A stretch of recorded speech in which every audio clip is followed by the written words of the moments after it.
The minute I say check, my mom looks at me from the audience, wondering what mistake I'm going to make next. This is, of course, my unofficial welcome. We will do the proper things when we begin. But I hope everyone is fine. Anyone wants to get a drink of water? Now would be the time. Can I help anyone with anything at all? Super.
Good evening, everyone. A very, very, very warm welcome to all of you. Some of you I'm seeing after exactly 2 years. And it is not just an honor, I have to say, it is also a truly meaningful privilege to stand with you today as we celebrate the launch of not just a book. I won't call it just a book. It is actually the continuation of a living tradition. The history of Sri Ahobila Mutt, a trail of a tradition. That's what we mark today in manner of celebration. Now, when you think about the author himself did not give me too much on himself to talk about, but I did a bit of digging, and it's not very difficult to figure out that he studied to be a polymer chemist, if I'm not mistaken. Back in the early days, he's already making signs at me from there saying, don't say too much about this. But if you think about it, those of us who are not very familiar with that world, it's really about, connections, right? Polymers. It's about individual parts coming together, and then forming something stronger than the constituent parts, or the monomers, as they call it. And there's something quite, beautifully metaphoric about what I think Suresh has attempted to do over here in this other avatar that he has assumed as an author in this other life, seeing as this is the second book that he has to his credit. He has been quietly for the last few years putting together these fragments of history. He has been putting together these strands of philosophies, these voices from across times, to build this narrative that is really about that. It's about the continuity of a tradition. And I think that is the best way to honor something that was back then and that continues to live even to this day. That's the sort of legacy that we are here to celebrate today, and I thought we should do it by inviting our special guests on the podium to join us over here. Without them, I suppose this evening would not quite have happened, because they do have, and I think Suresh is gesturing to me to wait for a bit. And is there something, Suresh, you want to say? This is an informal evening, so please bear with us when we do these little asides and chit-chats on the side. I have a message that it will be around 4:30 by the time he reaches here. There is a message from his escort. So I think we're just wondering what to do. Would everybody like to have an official start to the evening and give this? We are already at 4:15, and if 4:30 is the ETA of our chief guest, who is the Honourable MP from Mysore, Yadavir Wadeyar. It would be, I'd leave it to your choice because everybody's time is precious and we don't want to be. Prashant is saying we'll wait for him. We'll wait for him? So he's stuck in the city traffic. Yes. So the message is it will be another 15 minutes or so before he reaches. So I think it's only appropriate that we wait for him. All right. So that's what we will do, but I will give you a sense of what we had planned. We had planned to, of course, have our guests, our chief guest, our special guest, certainly join us on the podium, and we also wanted them to light the lamp to set off the evening, so that's going to happen. We're also going to give time to our dignitaries for an invocation that is going to be part. If you recall, the last time we did the same thing. We'll also have small talk by our chief guest, and Sridhar is also here. He will be talking. Mr. P. Ramanujam will also be talking, and certainly Suresh will also talk to us about his book. And I'm going to leave a lot about the book and its contents to Suresh to do. So that is what you can expect in manner of the evening. And if anyone has some contribution, seeing as we are celebrating a labor of love today, and of passion, and of continuity and tradition, please feel free to come and say something over here. It would be nice. Maybe a memory that you have, because I opened Sudesh's book and I realized that he's opened with personal memories of actually being to the Mutt. And that always makes for a great start to any sort of a book. Anyone would like to share a personal experience, something that has always stayed with them, that has guided who they are today, that has to do with the theme of our get-together today? I don't see too many hands go up very excitedly.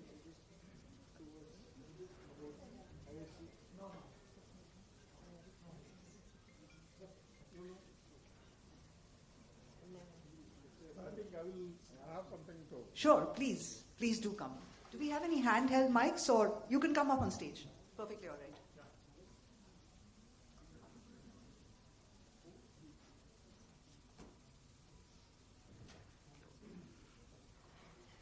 Well, I'm Narasimhan, a good friend of Suresh. We have worked together for a long time in a couple of research laboratories. Writing a book is not something new for Suresh.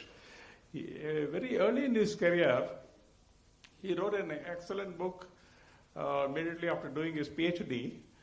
That was, the title of that book was, of course, it's a highly scientific book. It's called Biodegradable Polymers. Back then in 80s, that was something of a laboratory fancy. But then today everybody is talking about biodegradable polymers. That's one thing. And secondly, his interests are very, very wide.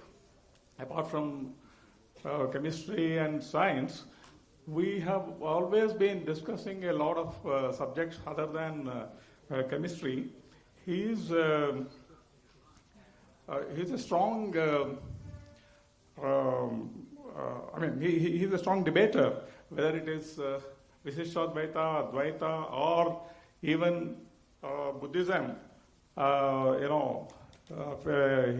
He's interested in the unifying concepts of various philosophies, and then try to see what they unravel in terms of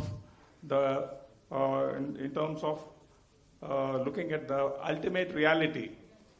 So that is so writing a book of this kind is something that comes naturally to him because of this philosophical bent of mind.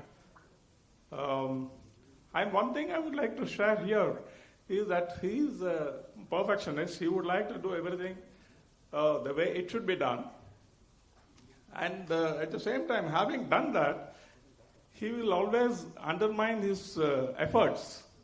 He might have contributed, he might have taken a lot of efforts to do the particular job, but then he will always undermine it. He will not highlight his contribution or his efforts. I think with this introduction, about Suresh, I would like to just say that wishing him all the best, and most importantly, peace of mind for both of them in their life for the future. Yeah, thank you. Thank you so much for sharing insights on Suresh that perhaps not a lot of us are privy to. And Suresh is still in a slightly stressed mode looking at the door. That's all right. Oh, that's great. Fantastic. Anyone who comes here needs to sing a song first. You ready? Thank you, Sheetal. Good evening, friends. We are very old family friends of Suresh, probably known him for more than 35 years. I thought it will be interesting for you to know the kind of efforts that have gone behind the making of this book.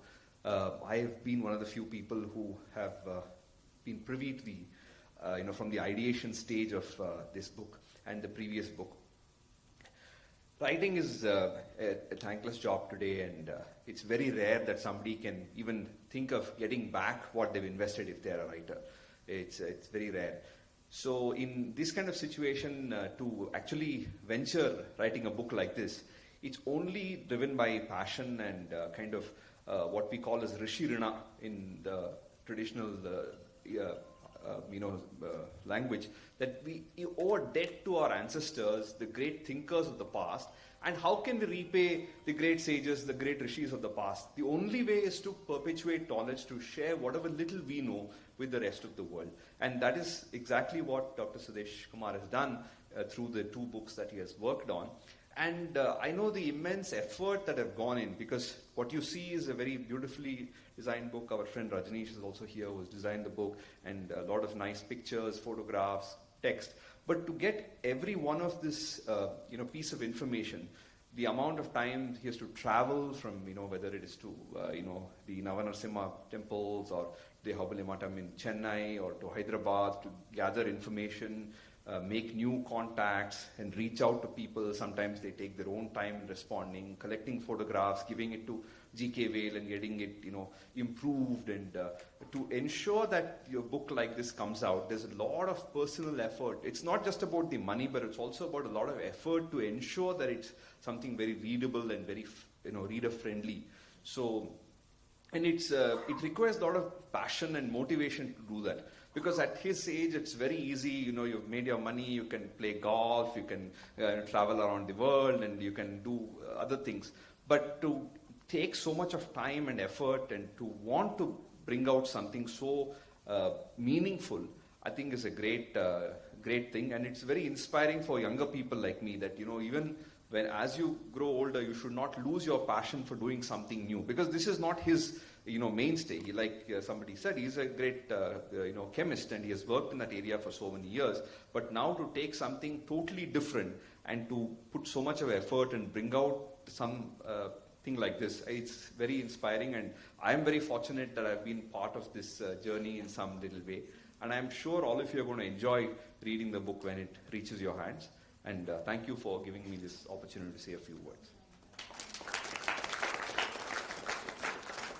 Are you sure you don't want to do the rest of the evening, the emceeing part, because you did such a fabulous job of it? I might want to just call you back. Yes. Yeah, I will say it. Great. We have the author finally agreeing to say a few things. So thanks everybody for coming, and on a Sunday evening, instead of taking a nap, trying to come and attend a book, that too on a matha, is itself a big adventure. Yeah. My first book was exactly 2 years back. That was on April 7th, 2024. And Rajmata Pramoda Devi Vadiyar had come to inaugurate the book, and then when I came up, and also I came to know recently that that English book is one of my friends here. He's translating it to Kannada. He took the blessings of the Parakal Swami Mutt, and he is working on it. I think the Kannada translation of the book should be ready maybe in the next couple of months. So thank you very much, Anand Udihal. Yeah. So I'm glad that it's also because English. Some of the people who are really the Sishas of this Mutt, it might not be very easy to read an English kind of book. So I think anything in the regional language where the followers of this Mutt are there, it will be extremely useful. So, and when I sent this information about the second book to some of my younger friends in Bombay and Delhi, they said, "Oh, are you doing a season 2?" No, so the season 1 is over in the season 2. So then I was thinking about it because the event is being held in the same hall where the previous book release was done, and there are 2 characters from the previous book who are there today on the dais. Dushyant Sridhar had written the foreword for my book. He was there in that book on the page.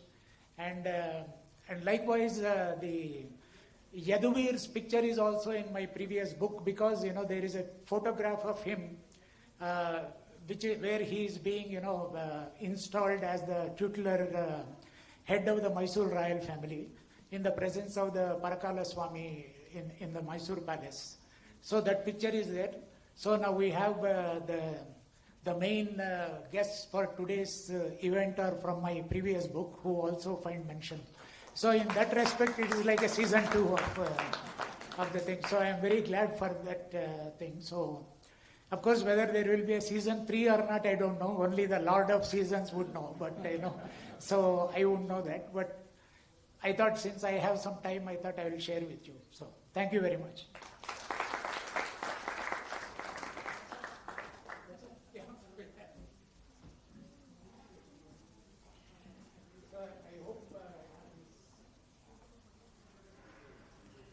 Anyone has any questions for Sudesh on what it takes to really make the book? Now would be the time. I'm happy to pass on questions and have them answered. Yes, please. Namaste to everyone. I'm here when my cousin, Mr. Vasu, called me and told me Dr. Suresh is been putting a book on Ahobila Mutt. And to my surprise, it was even from the Parkal Mutt, also the previous book. I never knew. But then he was gracious enough to say, my mother is 94, she's here, and she's also from Ahobila Mutt. And any Mutt people, they are welcome. At the same time, good friends who want to take part. We are surprised today, when my mother is also closely following Odayar family. Once in a while, try to meet. And Ramanujam's father was my mother's guru from the beginning. This all made us to come here, and we are fortunate to be here and take part, sir. And I mean, long back I picked up a book from TTD on Ahobila, but it was all full of it's Stapati system style of temple construction. I have brought it for you, sir. I want to leave it with you, in fact, and nothing else. Otherwise, it's really intriguing for us to know what really is there as a content in the book. I could not get a copy of Parkal Mutt before the book that you have done.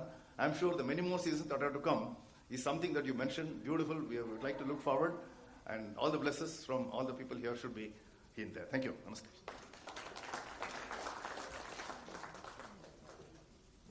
Like he said, he's curious to know what one can expect of the book, Suresh. So maybe a quick few words on. I know there's some very, very interesting things that Dridhavrata has done, which also find place in the book. And you might want to make a note of the pages when you lay your hands on the book, 122 and 23, where you will find that. And the way I think Suresh told me the story, it will never, I think, go out of my mind. So he's a great storyteller, as you'll figure out by now, and as you will read in the book as well. Anything that you would like to add about very interesting parts in the book that people can probably keep an eye for, open for?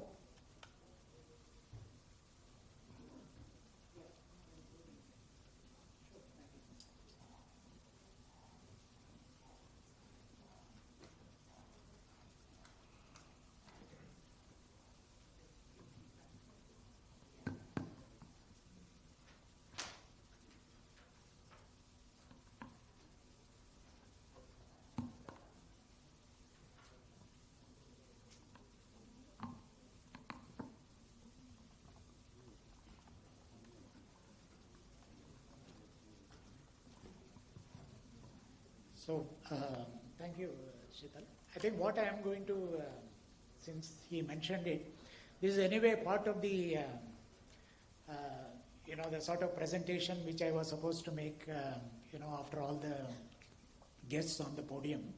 But to save on the time and all that, I thought I will just briefly tell you about how the historical research in this kind of thing goes on. So if you look at all the history of the Mutts and all that, I will just like to read, and then I will try to explain.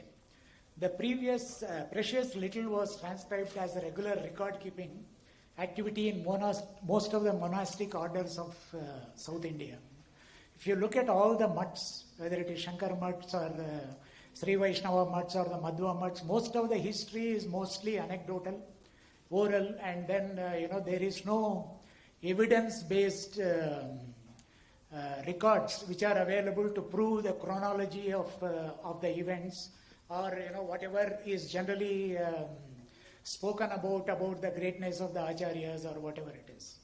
So it is, of course, it's not possible because our record keeping is not so perfect. It's not possible to dot all the I's and cross all the T's. But in the case of the Ahobila Mutt, there seems to be a reasonable historicity of the origin, growth, and the royal patronage of the Mutt, which it received from the 13th century to almost 18th century. And there are various sources of original records which are available to support that view. So I will just mention the sources from where the information for this book has been sourced. So the first is about the story of the Ahobilam itself. The main source here is the Puranas. The Brahmananda Purana gives an account of the 9 forms of Narsimha, who is worshipped in Ahobilam. It has a clear and almost accurate descriptions of its geography of that Nalamala regions, and the names of the rivers, mountains and legends associated with all the 9 forms of Narsimha. That is one sort of, the original Purana record which is the basis for the Ahobila Mutt story. The second one is the local records which were maintained in that region. In most of the, in some regions of South India, all these village records were maintained. In the case of Ahobilam, the Ahobilam Kafiyat is a Urdu word because it was falling under there was also a Nizam's influence in that area. Ahobilam Kafiyat is a very important local record which gives the history of the region between 1300 AD and the 1850 AD. It lists various epigraphical, archaeological, religious and political records which were collected by those village officers who were in charge of doing that. It has a compilation of various Gudikattus. Gudikattus is this village properties which are the land records which are outside the village. So they have a pretty strong record keeping at that level, at the micro level. So these village local records were regarded as sacred and official, undisputable records. So everybody accepted those, and it has, it has come down as an Ahobilam Kafiyat, and it forms one of the very original records for the history which has happened in that region. The third source of the history of the Mutt is the in-house records of the Mutt, maintained by the Mutt, the Acharyas and the Srikaryam Swamis and people like that. So the in-house records of the Mutt, their references to the literary and philosophical works of various Acharyas from the core of the they form the core of the history. That is the main story of the book.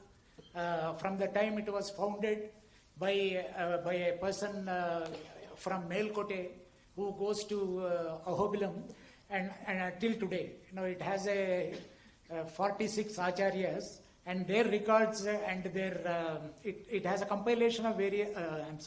The acharyas Brindavanams are there. So all these records come from the main Mutt records.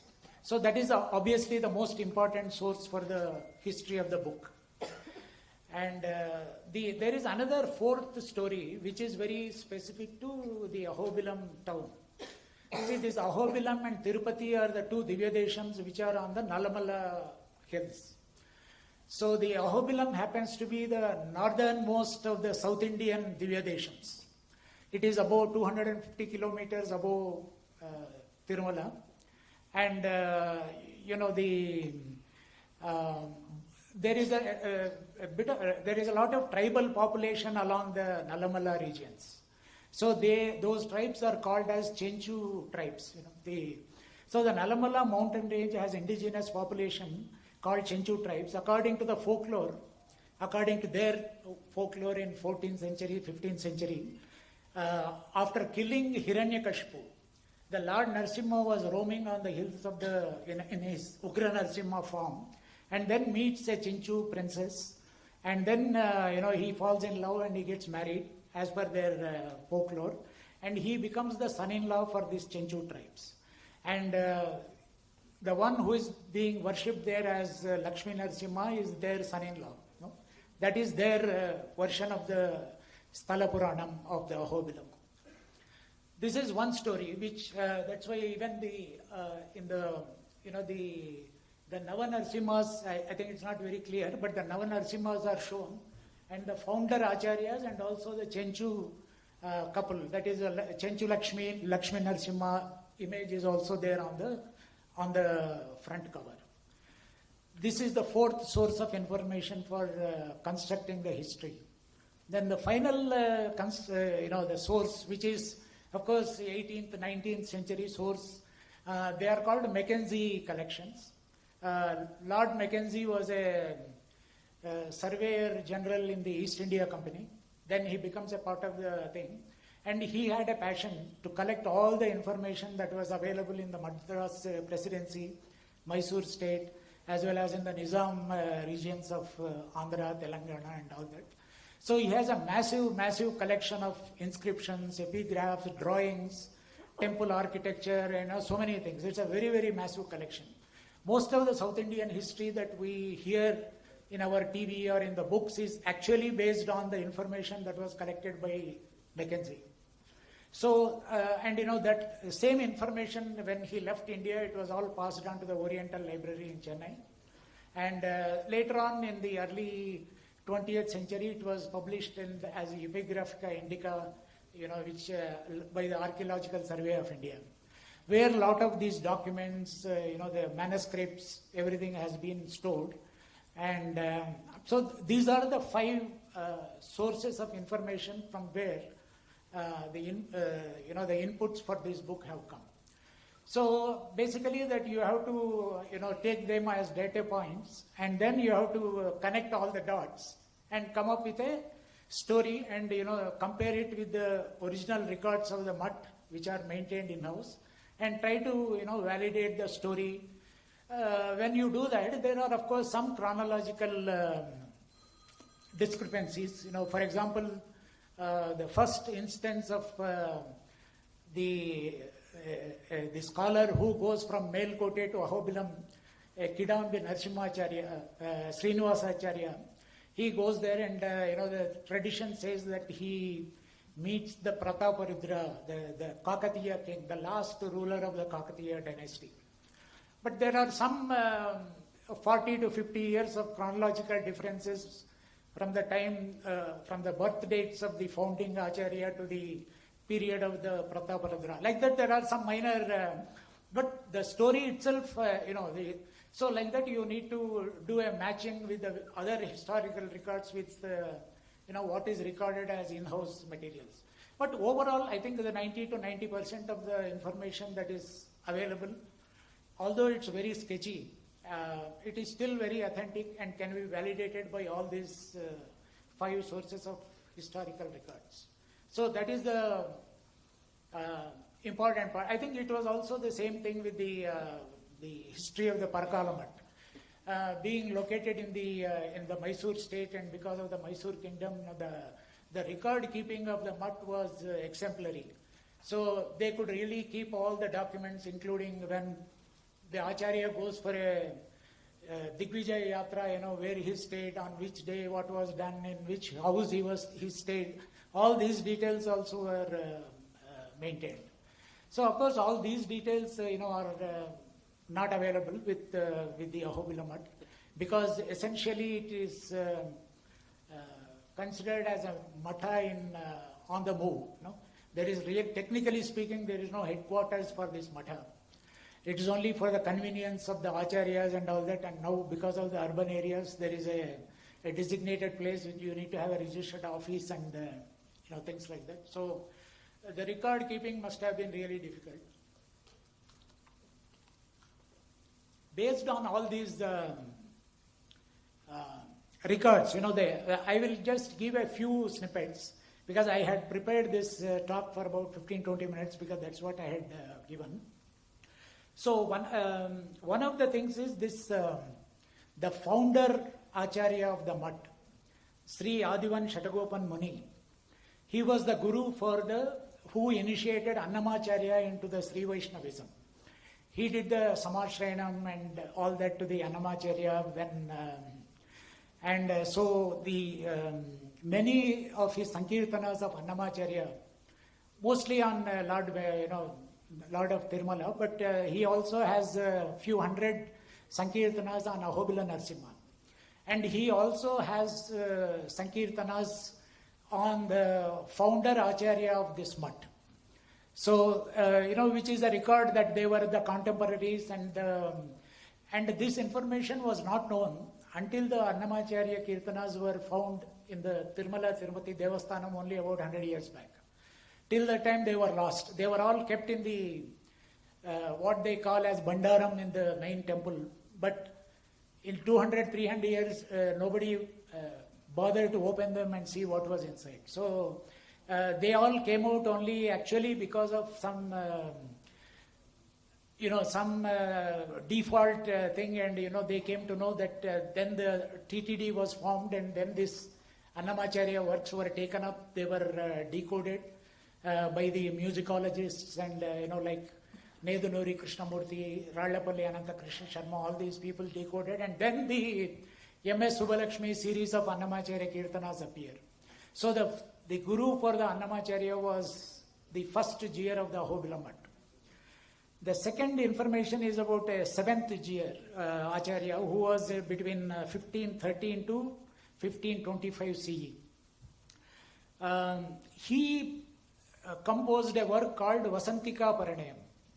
It is basically upgrading the story of the folklore of the Chenchu tribes into a Sanskrit and Prakrit drama.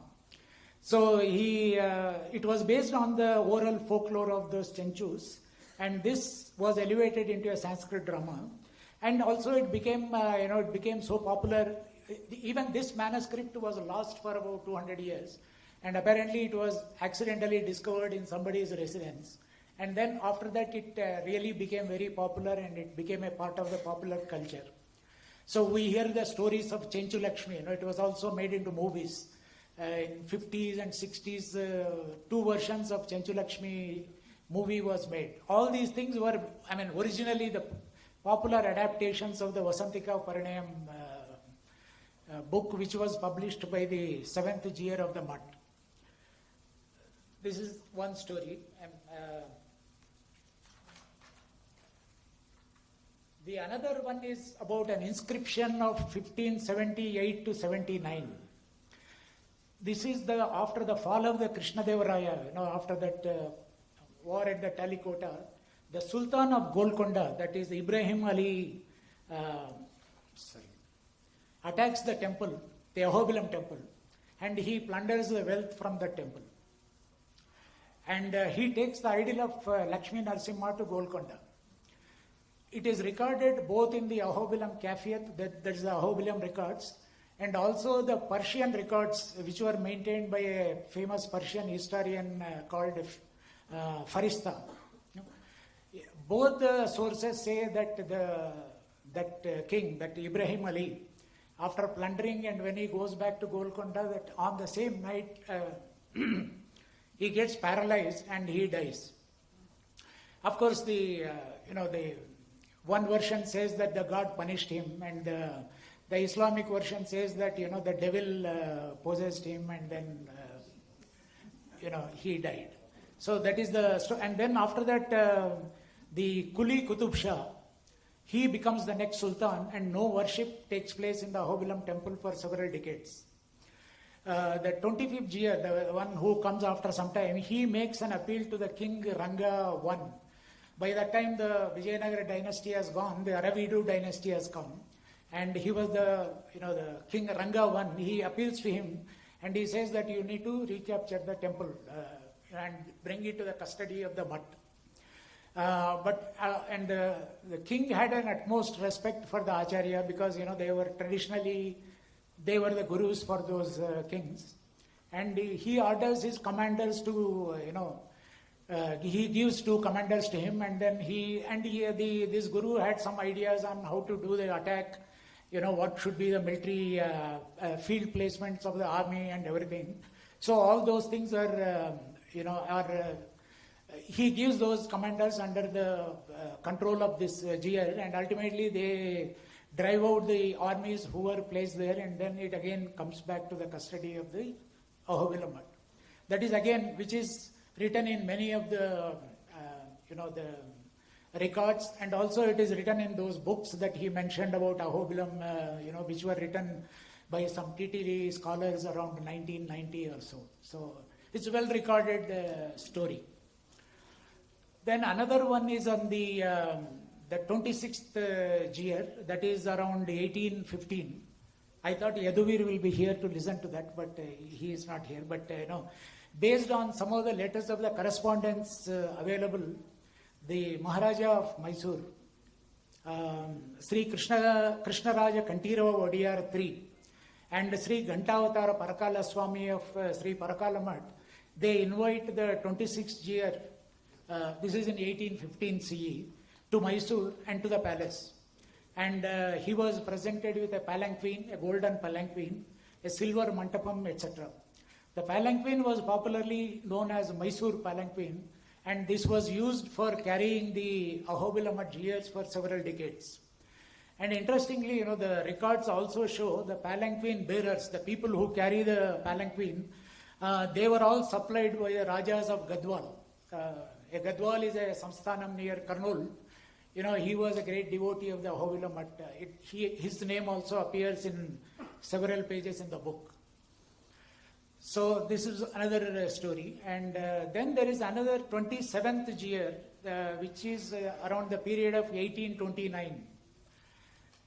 He was a poet. Very little is known about him, not even his name and everything, except the time period when he was the head of the Mutt. And he writes a 10-verse dashakam, a 10-verse poem about a river, about a river called Palar River. For most of us in Bangalore, apparently this Palar River originates in Nandi Hills near Devanahalli. Our retirement home is also very close to Devanahalli. So, this river takes its origin in Nandi Hills, goes through the Kolar and Chengalpattu districts, and then joins the Vedavati River near Kanchipuram. And the waters from this Vedavati River were going into the worship of Kanchi Varadaraja Swami temple and all that. So the poetry is all about the beauty of the river which is flowing from Devanahalli to the Vedavati River. About all the flora, fauna, the animals and the beauty, sunset, sunrise, all the usual poetic nuances. Actually, this work was, published about 25 years back in the Ahobila Mutt magazine, Narsimha Priya, and they have published, the whole 10 verses of this poem. I just have given one verse as a sample in the book. Then in the 44th, that is in recent times, that is from 1957 to 1992, the 44th year contributed significantly for the growth and revitalization of the Mutt during his long reign of 34 years. What he did, is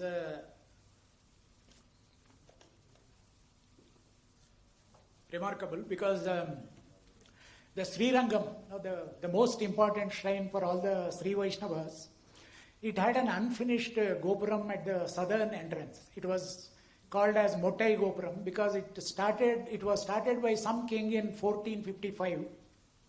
And for some reasons, no further work was taken up on that Mottai Gopuram. So it was lying like a, eyesore for everybody who goes to the Srirangam. So, the 44th year gets a dream. Apparently, he dreams that Lord Ranganatha, he was already a 80-year-old Acharya by that time. And he had a dream that Lord Ranganatha mandates him that you need to complete this Rajagopuram. So at that age, he undertakes the project of, building. The base of the Gopuram was already set in 1455. As per the Sthapati measurements and all that, the dimensions of the base was already fixed.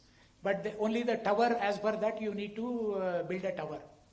So, and another thing was that the Srirangam temple is not administratively not in the control of the Ahobila Mutt Jiyar. So there were a lot of administrative difficulties and procedural things and politics and beliefs. So all those things were there. But at that age, he funded. He got the support from everybody, from different states, from all the devotees, from some of the rich individuals. I think when I was reading that story, I think I was hearing Ilayya Raja and all these people also have contributed to the Srirangam Tower. I was a postdoctoral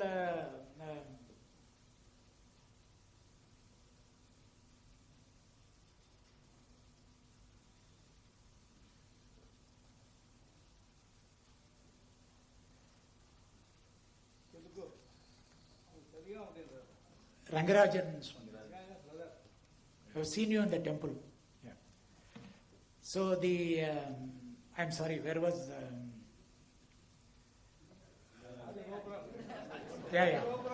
Yeah, the Rajagopuram, so he undertakes that, and the Ranganatha commended him, and he takes about 8 years to complete, 1979 to 1987.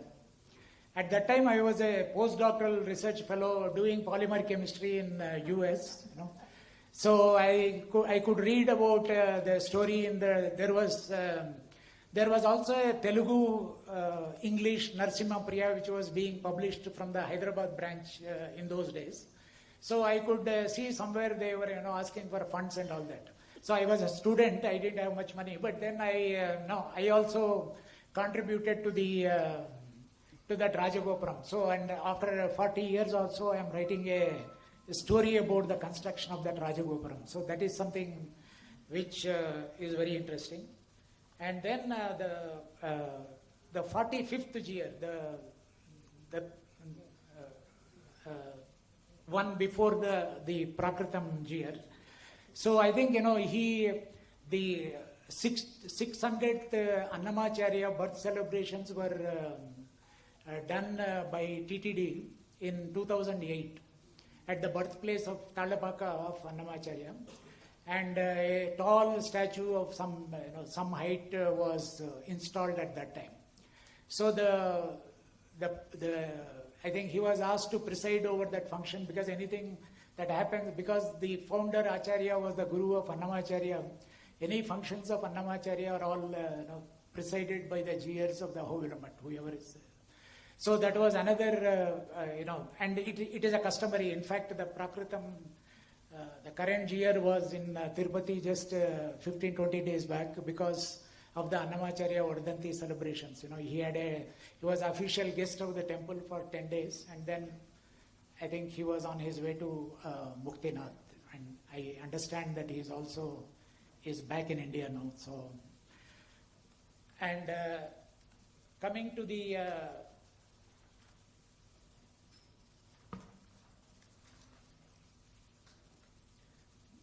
it is a 300 page book. It weighs 1.5 kgs. Yeah? And so what I am doing, I have condensed it into some things which would be of general interest to the people for 15 minutes. So it no way means that, I am not going into the greatness of all the acharyas who have carried on this parampara and all that. So these were supposed to be just small snippets which... So the present Algiya singer who took over the current one, he's a renowned scholar. He's a, Salakshana Ganapati, which is the highest form of Sanskrit scholarship. What I was told is that in Sri Vaishnava community, there are not too many of those Salakshana Ganapatis in the last few decades or something. It is done because there is a lot of Vedas thing is there, and the number of people who reach that level are relatively fewer. That's what I was told. I may be wrong. Yeah, and he has completed the dream of some of his previous acharyas, which is building a Narasimha temple at Naimisharanyam.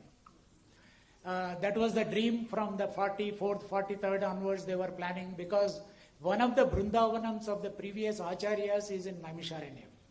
He had gone to Badrinath and all those places, and on his way he falls sick, and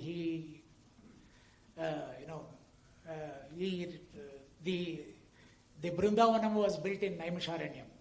So they thought he couldn't come back to Ahobilam. So at least Ahobilam should build a Uttara Ahobilam in that place, for where the Brindavanam of the Acharya was there. So I think that was the dream for many of the Acharyas, which I think, the current Acharya has completed, and I think the Samprokshanam was done. And I understand it's a very beautiful temple in Naimisharanyam. So it was done last year. And another thing which was done by the present Acharya, actually the foreword for this book is written by Venu Srinivasan of TVS Emeritus Chairman, because at the request of the Acharya, the a restoration project of various Ahobila monuments was undertaken with the support of Venu Srinivasan. You know, they have an arm where they do all these temple restoration projects. And if you, you know, they had to maintain the monumentality of some of these things. So it cannot be done by some government agency. You know, they will just do a very shabby job, and the whole historic value of that monument get lost. So I think this restoration project has taken almost, I think they said 9 years. It was interrupted in between by the COVID thing. And then it was completed in 2025 in July. And, you know, Venu Srinivasan was there for the Samprokshanam project. And, of course, I think some of the other works are also still going on. But that is again a major project which was done by the current Acharya. So these are the, you know, as I mentioned, the book here is not for sale. Every family who has come to attend this will get a complimentary copy. It's my pleasure. But having said that, it is 1.5 kgs, and it's not a very easy reading book. You know, it is one of those books where you have to sit at a table, have a bookmark, and then concentrate fully and then read. So if you think that you have the patience, you can take a copy of the book and, you know, as the memory of thing. If you don't have a patience for such things, or it is a subject of no interest to you, then there is also a bookmark, which also has the same title. So, History of the Ahobila Mutt bookmark is there. So I think it's very easy to carry. So, and you know, you don't have to have this burden. So, maybe it's come.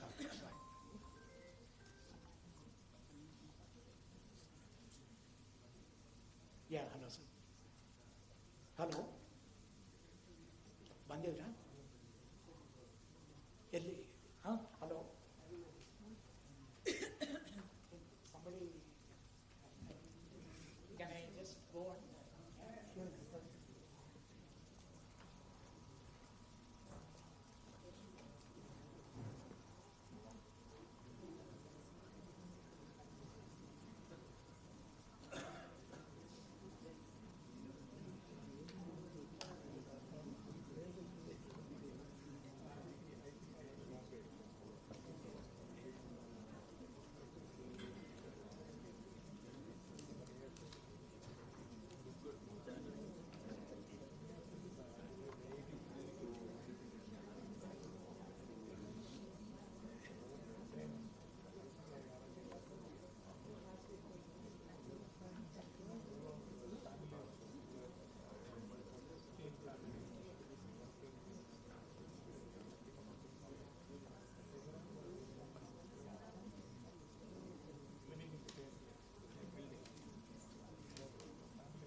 Another short wait, just 5 more minutes. Thank you for your patience.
So to continue from where Suresh had left off, the book, as you've heard in his stories, is not really about the history of a revered institution like the Sri Ahobila Mutt. It is also about continuity of knowledge, of faith, of tradition, and of the human spirit. And today we're joined by quite a set of distinguished members of society who will help us mark this evenings in our memories and make sense of it. We're certainly joined by our chief guest who has just taken the stage, Shri Yadavir Vadiyar, who is representing a lineage that not just embodies continuity, but it's also in itself a custodian of a different set of traditions. Thank you so much for your presence over here. I'd also like to invite on air Shri P. Ramanujam, who is the Asthana Vidwan of the Ahobila Mutt, and he has been patiently waiting here for us. He's a torchbearer of the intellectual and spiritual heritage and legacy of the Mata, and it is a great honor for us to have him on the stage with us as well. And someone who has plenty of fangirls and boys in this crowd today, although our ages, I think, don't qualify for girls and boys, but he does make us feel like one. Dushyant Sridhar is here. He is one of the leading voices that we have in the country today that has given our sacred texts a new life in younger and contemporary audiences, and his perspectives will be something that we're all, I think, going to be enriched by today. Now, before we start the proceedings, I would request our guests to help us with the lighting of the lamp. Sudesh, maybe that is something that we can start with. And also, we will have an invocation followed by that by Dr. Ramanujam, and he will be reading the Sri Mukham after the lighting of the lamp.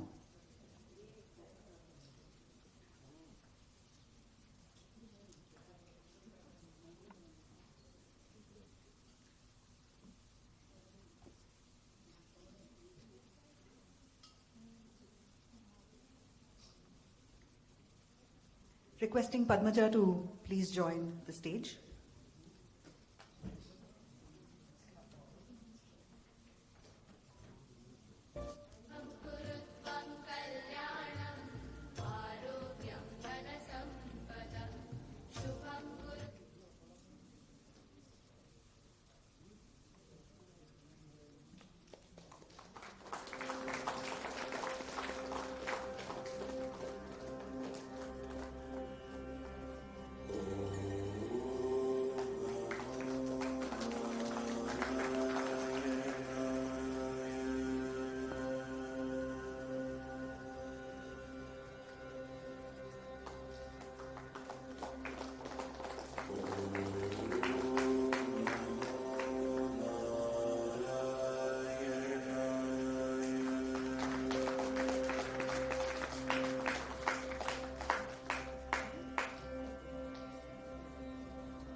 And with that, we have commenced this evening. I'm also going to request Dr. Ramanujam, who is, as you are quite aware, someone who straddles various different spheres. He's responsible for ensuring the continuity of the traditions that we have come to love and respect. And he is going to read the Sri Mukham, so I request all of you to please join us and stand.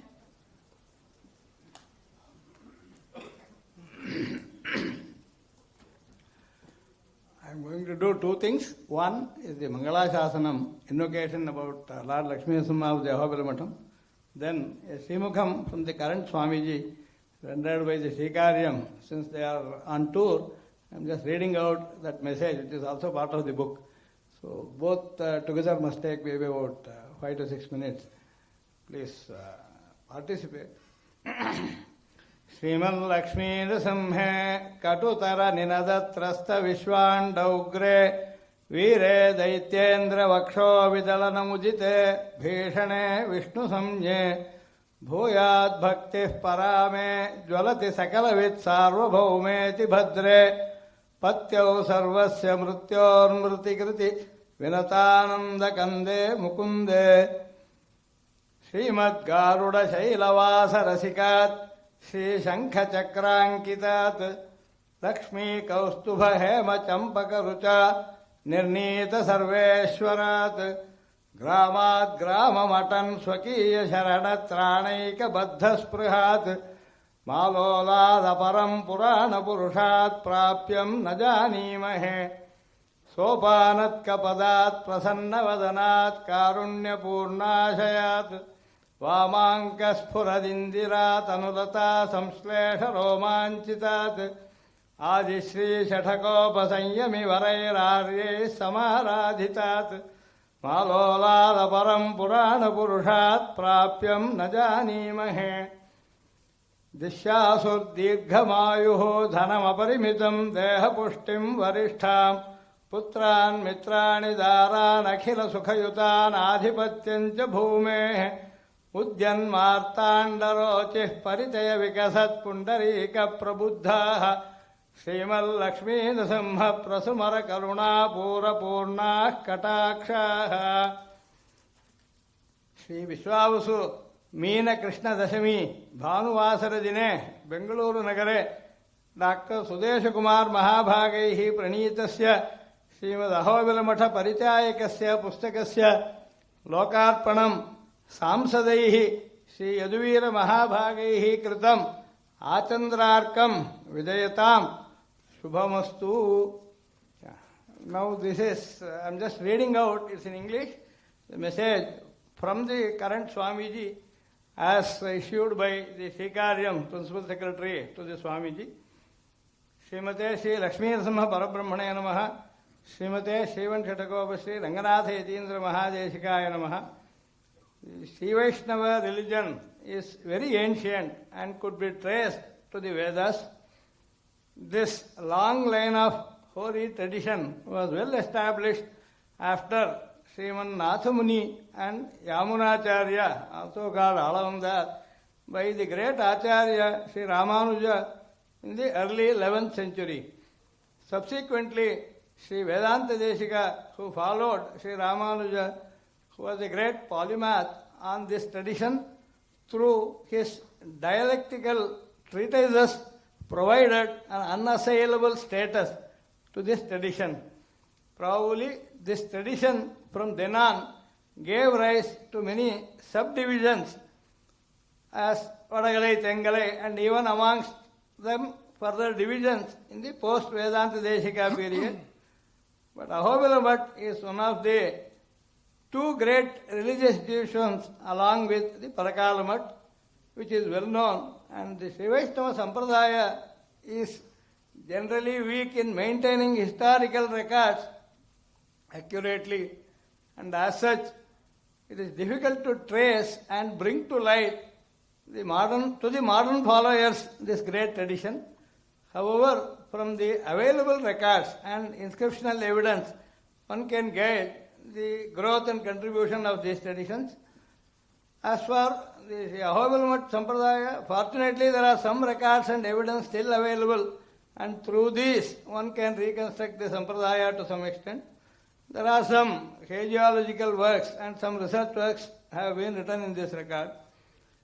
About today's book, the present publication, History of Sri Ahobila Mutt, Trail of a Tradition, by Sri Dr. G. Suresh Kumar, is a great effort in this direction.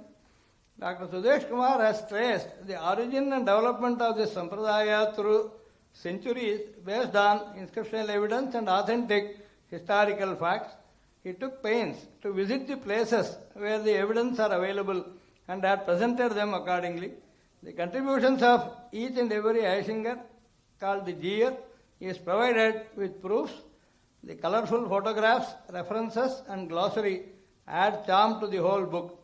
This book, I am sure, would be a very valuable addition to the followers of Sri Deshika Sampradaya and particularly to the followers of Sri Ahobila Mutt tradition. His Holiness, the 46th Aishinger, the present Pontiff, is very happy to know about this book and has blessed Sri Dr. Suresh Kumar for his efforts. Sri Karyam, Sri Ahobila Mutt, Principal Secretary to His Holiness, the 46th year of Ahobila Mutt. Thank you.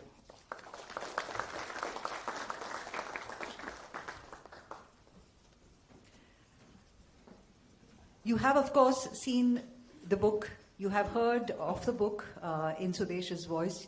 You have heard Dr. Ramanujam recently on the book as well and what it really means for the preservation of traditions. But it's now to really actually do what we are here to do, which is to launch the book. And I request Sri Yadaveer Variyar to help us with the book.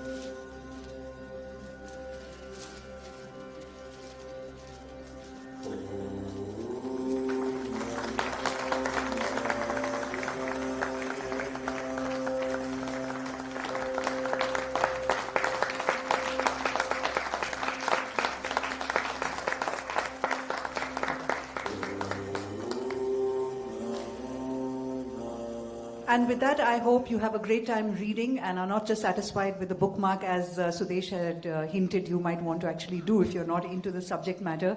With such introductions, I don't think there's anybody who'll walk away from here saying that, oh, no, not of my interest. I don't think I want to read this.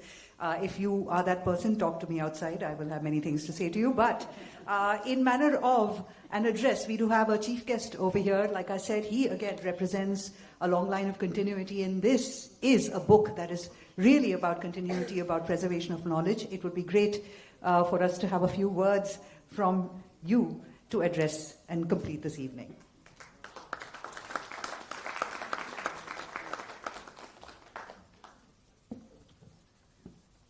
All of the dignitaries on the dais, ladies and gentlemen, my sincere apologies to all of you. The program was scheduled to start an hour before, but given the fact that the Nari Shakti Bill was scheduled a couple days later, my earlier program of wanting to be in Bangalore this morning itself, then hopefully getting to read some more of this book and then be fully ready for this program was obviously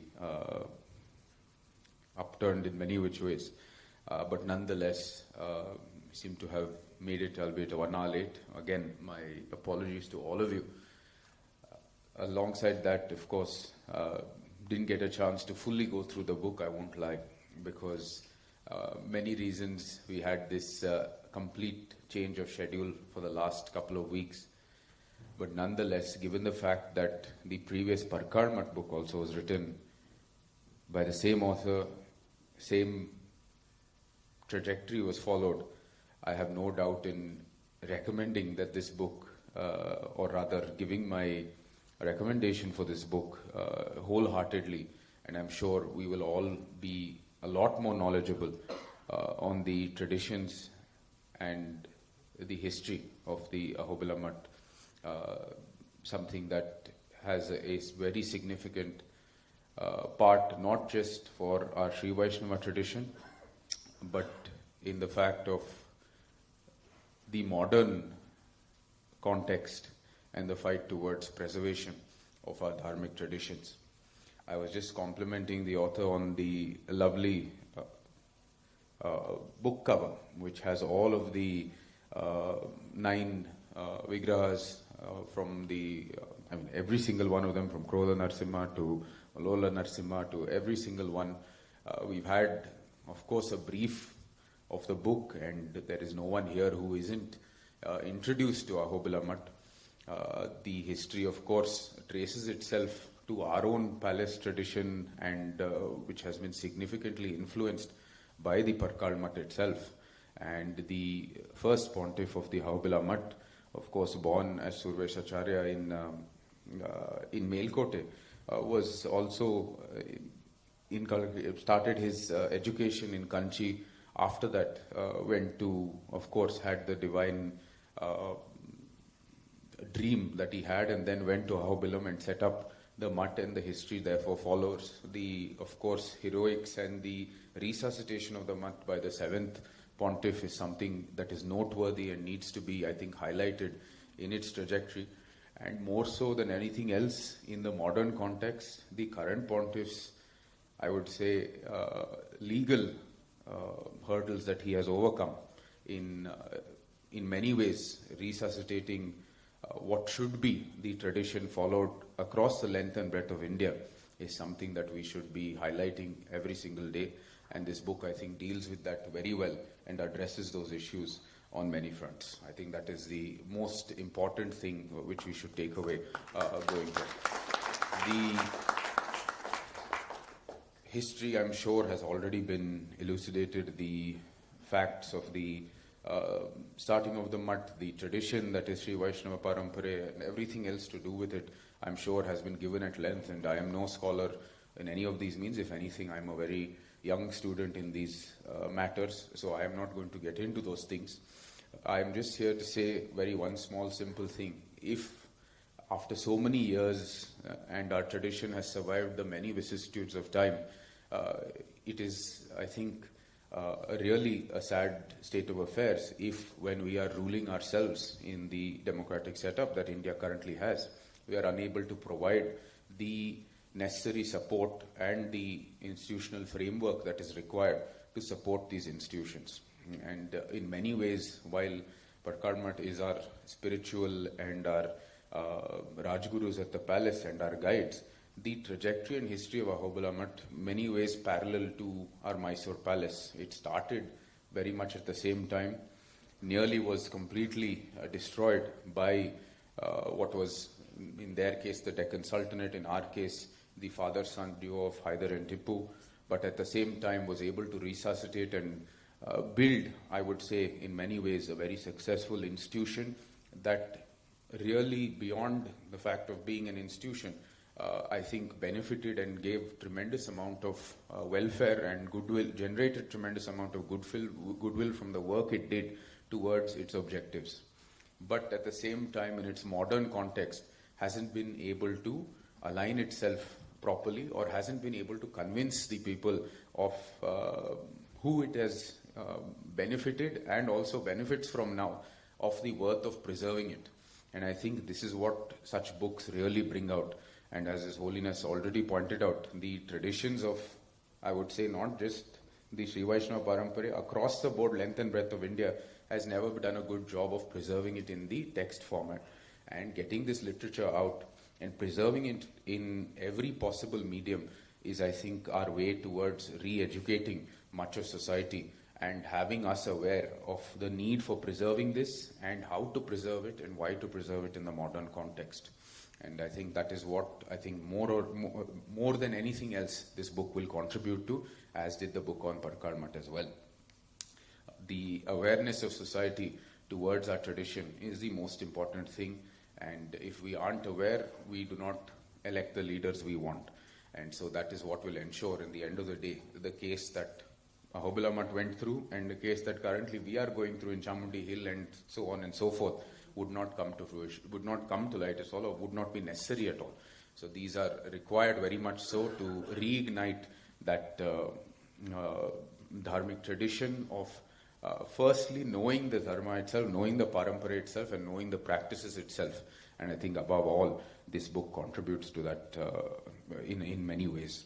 And so it is truly an honor, I think, above all else, as a student and as a purely beyond any association or my background or from the palace or be anything else as a people's representative, just as a citizen or as a part of this Bharatiya legacy, to have such wonderful work being done and being available to us all to ensure that we are all on the right track going forward.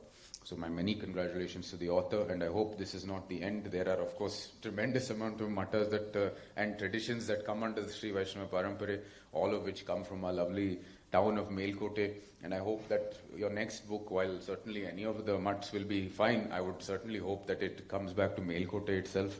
I think our history of Melkote, it itself is required, because it has been, amongst the many other things, the birthplace of many of these traditions. It was in many ways a fort for a lot of I would say, the scholars of this tradition to come when there were forces that were forcing them out of Tamil Nadu. And at that time is when all of it was really birthed, and it contributed so tremendously to Melkote and in turn to families such as my own in preserving that dharmic tradition and also giving us a framework to contribute positively towards society. And that is what, at the end of the day, the Guru relation towards the Rajas, and now in the modern context, always we are constantly hearing Praja itself as Raja. And so if the Guru is continuing to have that same effect on the Praja, I think this tradition and this knowledge must come out in many ways, and certainly we can have more of this history coming out. It would be a benefit to us all. I'm truly honored again to be amongst all of you here today. I hope this isn't the end or the of the many books that have the Parkar Mutt book and the Ahobila Mutt book are just the start of a very grand tradition, and I hope in the years to come we will all have a set of these books completing the entire Sri Vaishnava tradition and have it documented completely for our knowledge in the modern context. Again, my congratulations to the author, my pranams to everyone on the stage and everyone here, ladies and gentlemen. Such an honor to be here amongst all of you. Jai Bharat Mata and Jai Karnataka.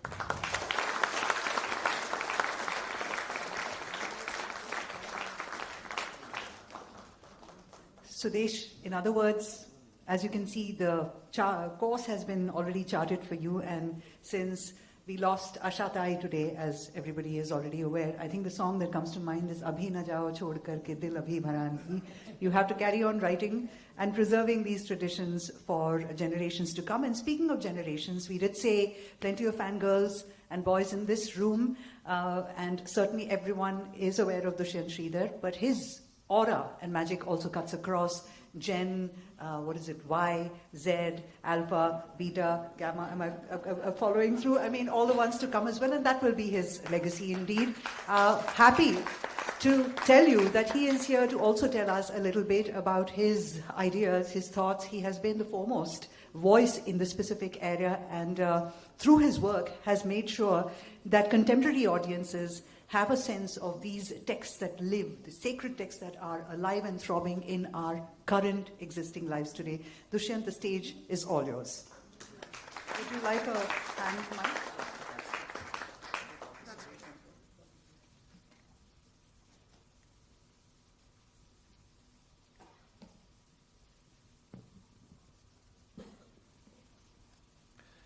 श्रीमान वेंकटनाथार्यः कवितार्किक केसरी वेदांताचार्य वर्यो मे सन्निधत्तां सदा हृदि. At the outset,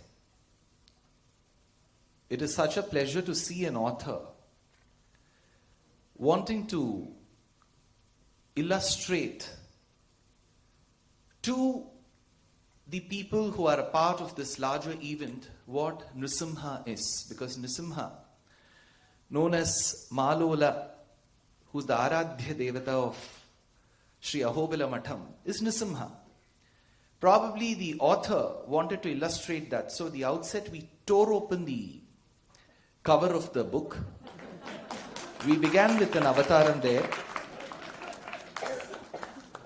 That's very mindful of the author to bring such great memories of Nrisimha avataram to us.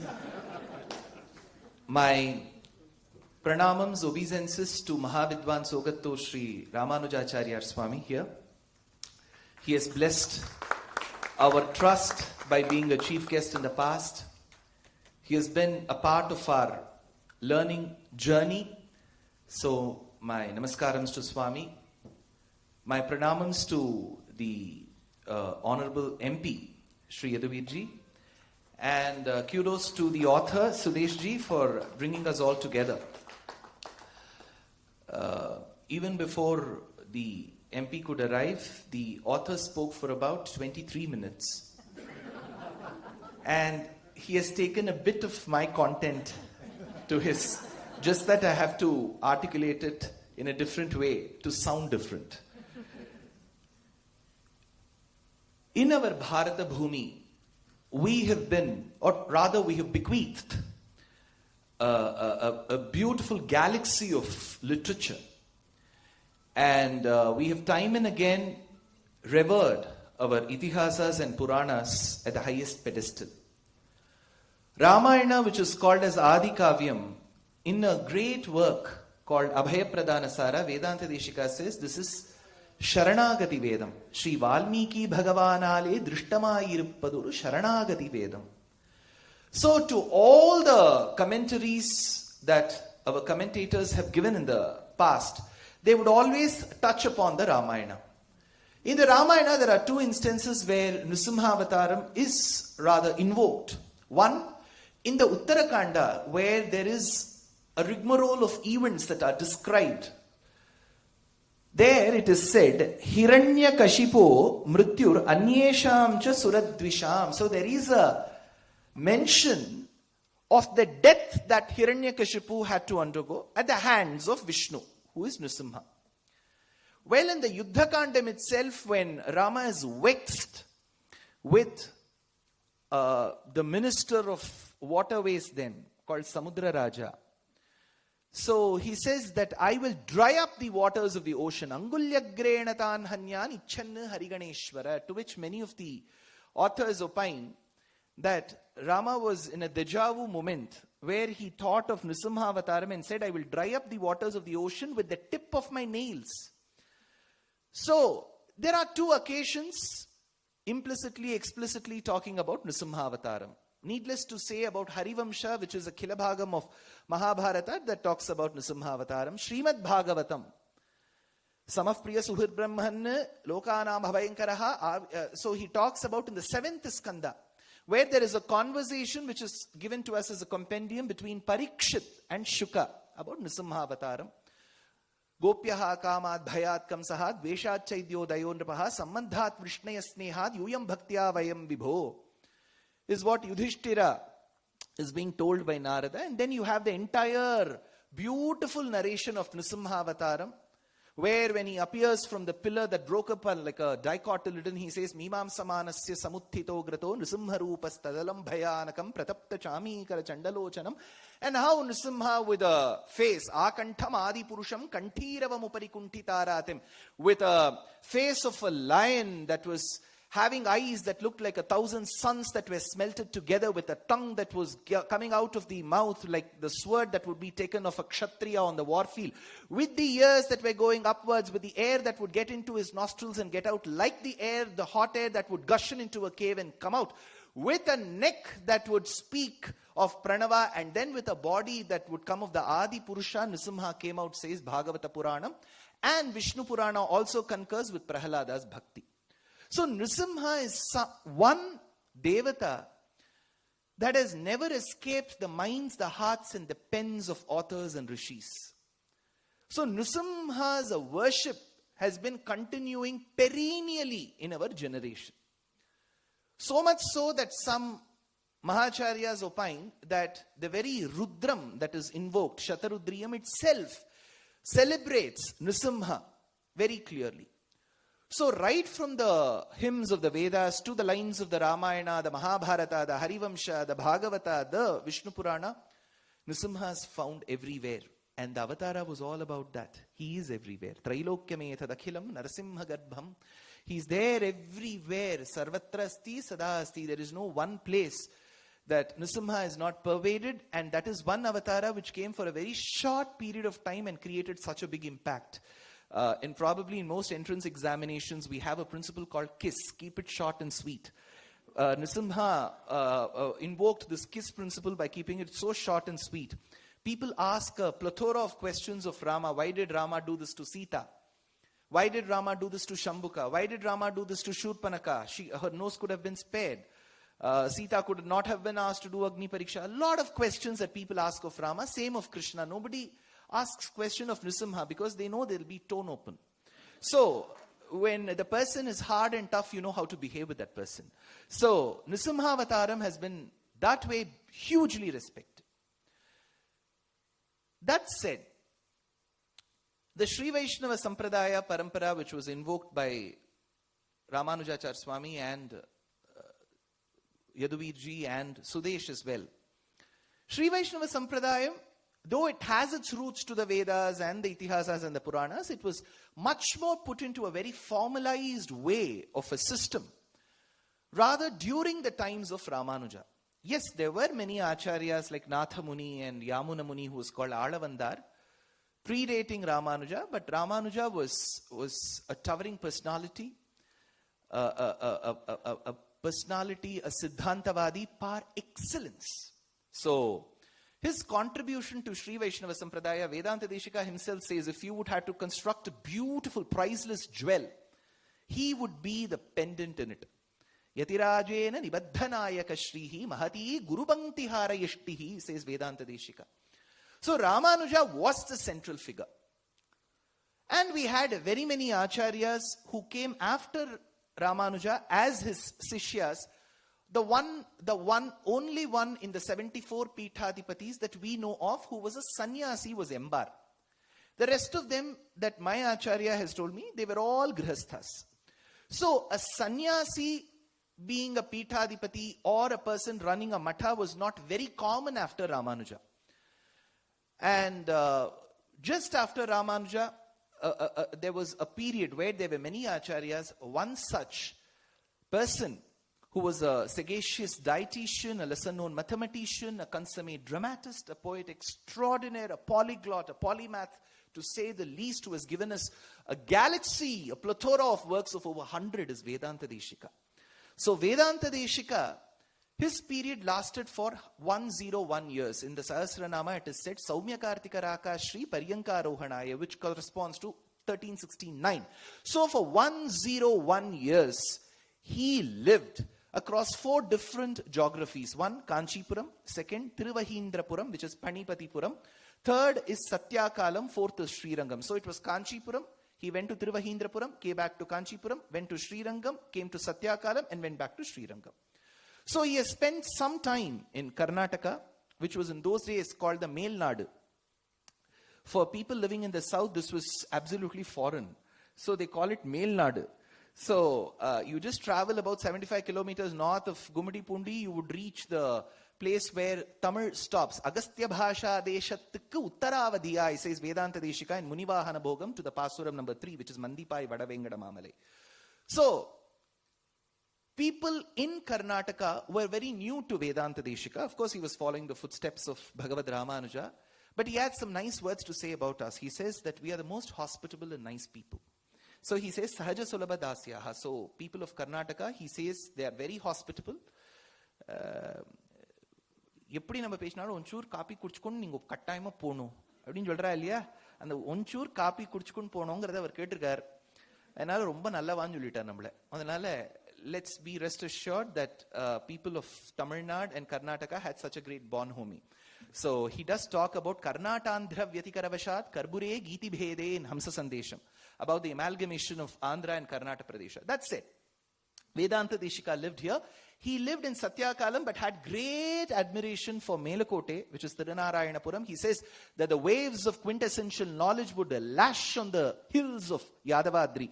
Vidya Vichi Sahasra Sambhramamila Dugdharnavadambare, he says in Sankalpa Suryodayam. So they had a very good impression of Karnataka. And so that way, there was such a great relationship of the Acharyas with all these Pradeshas. That said, after Vedanta Deshika's time, which is 1369, came one Acharya called Kidambi Keshavacharya, who lived largely in Melakote. He had a son, an illustrious one right since birth, and he was called Srinivasacharya. This little boy underwent Samashrayanam. I'm sure as Sri Vaishnavas, even if you are not one and you're close to Sri Vaishnavas, you'll be hearing two oft words, Samashrayanam Panchasamskaram and Bharanyasam. And you will know that they will get extremely rigid after these two processes. And they may not eat in your houses, they will not visit certain temples. So this is the impression. Now let's get into the three different streams that Ahobila Matha traces itself to. One, the Acharya from whom you undergo this Panchasamskara, where the three mantras are taught. The second, you understand the nuances of what you have learned with the scriptures that we have bequeathed. That is the Kalakshepa Parampara. The third, for a sannyasi, the third parampara comes, who has initiated you into the sannyasashramam. So for most acharyas in the past, it would rather be the acharya, the father himself, who would be the acharya, because most of them in those days were Swayamacharya Purushas. They will have extremely erudite fathers. We have fathers, but the prefix word erudite is quite a thing that we may have to think and add. So they used to have erudite fathers, so we had the father initiating the son into the Samashrayana Parampara. Kalakshepa Paramparas, Kanchi was a seat of learning. Though Kashi is still a yatra that we all take in whichever Kalyana Mandapam we do, Kashi yatra. Still, Vedanta Deshika says, Kashi Mudalana Nalnagariyallam Karmeni Arulalar Kachikkovva. Well, Kashi is great. Ganges does flow. It is a very important MP constituency in India, Kashi. So we have our honorable PM coming from there. But Vedanta Deshika says, nothing can equate my Kanchi where my Varadaraja stays. Kashi Mudalana Nalnagariyallam Karmeni Arulalar Kachikkovva. So one thing that both of them, these cities, share in common is the silk. So the Banaras silk and the Kanchi silk is something that can bring all the Bharatiyas together for shopping. So in Kanchipuram, this Acharya spent his tutelage under a great Acharya called Ghatika Shatam Ammal, who comes in the parampara of Nadadur Alvan and Nadadur Ammal, who was called Vatsya Varadaguru. So he learned all the quintessential knowledge from this Acharya. And where does the sannyasa ashramam comes? That is where he is that's the differentiating factor for this acharya. Because for him, it was no normal person who put him into sannyasa ashramam. It was Sakshat Nrisimha, who came as a sannyasi, who initiated into sannyasa ashramam. So it is believed that this is very unique for this matha to have that direct association with Sakshat Bhagavan himself. Second, when he goes to this kshetram called Ahobilam. So there are various connotations in which this word has come. Aho, it talks about something very exclamatory in nature. Second is the word vila, which means cave. The second is bala, which means energy. So the word from Brahmanda Purana that celebrates this kshetram is Ahobilam, Ahobalam. So it says that the one who has the greatest unparalleled prowess, Shakti, is within the caves of Ahobilam. So Ahobilam, Ahobalam, Aho Shaurya Parakramam. So in this kshetra, Nisimha is extremely benevolent towards his devotees because he knows some of them may have an L3 and L4 problem. They may not be able to climb the stairs. So he has distributed himself into a set of Nisimhas who are in the lower Ahobilam, where people can just walk, have darshan and come. For the rest of them who are marathoners, trekkers, and all of that, people who do Iron Man, Iron Woman, for all of them, he has given another set of temple where you trek. And in case, what in case if I pant for breath, sir? You're very close to Vaikuntham. So you're just halfway. So either way, you're in a very safe place. So it is called Jwala, Ahobila, Malola, Kroda, Karanja Bhargavaha, Yogananda Chatrapataha, Pavano, Navamurtayaha. So you should have a very memorable journey and darshanam at Ahobila Kshetram, which is so very well managed by the authorities of Sri Ahobila Matham under the directions of the current Acharya. Now we have spoken about Nisimha, we have spoken about Sri Vaishnava Sampradayam, we have spoken about how this Matha came into prominence. All the Acharyas have been sticklers, have been adherents to the knowledge and the Achara patterns, orthodoxy of the Vaidika Sampradayam. That said, some Acharyas have been extremely unique in this Sampradayam. So when I spoke about the first Acharya, he just not stopped himself from Melakote to Kanchi and Kanchi to Melakote and then Ahobilam. He went as far as a kshetram called Alvar Tirunagari. Unnum Tevu Mulagumattum Yadumillavannu Nanmugan Tannodu Devar Ulagodu Uyir Padaithan Kundram Pol Manimada Need Tirukkurugur Adanul Ninnavadipiran Nirka Mattai Teivam Nadidire, says Swami Nammalvar about this kshetra. It is believed in the past that the Kauravas of the Kuru Vamsha wanted a long-term investment and they bought a kshetra south of Tirunelveli which is called Kuru Kshetra. That's another Kurukshetra which is called Kurukapuri. So later when Alvar started saying it is called Alvar Tirunagari, people of Chennai wouldn't leave, so they created a locality within Chennai called Alvar Tirunagar. So they would always create some mimics of this. There is a Shalagramam in Muktina, there's a Shalagramam in Chennai. There's an Alvar Tirunagari south of Tirunelveli, there's one Alvar Tirunagar in Chennai.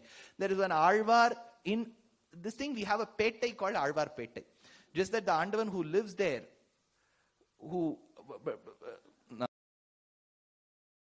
so much so that the Alvar was so impressed that a part of his name went to him. So he's called Adi Van. Adi is from the Kshetra Bhagavan. He's called Adinatha Swami. So Adi comes from there. The one who's extremely glorious, the one who's extremely talented. Van. Shatakopan. So he was called Adi Van Shatakopan.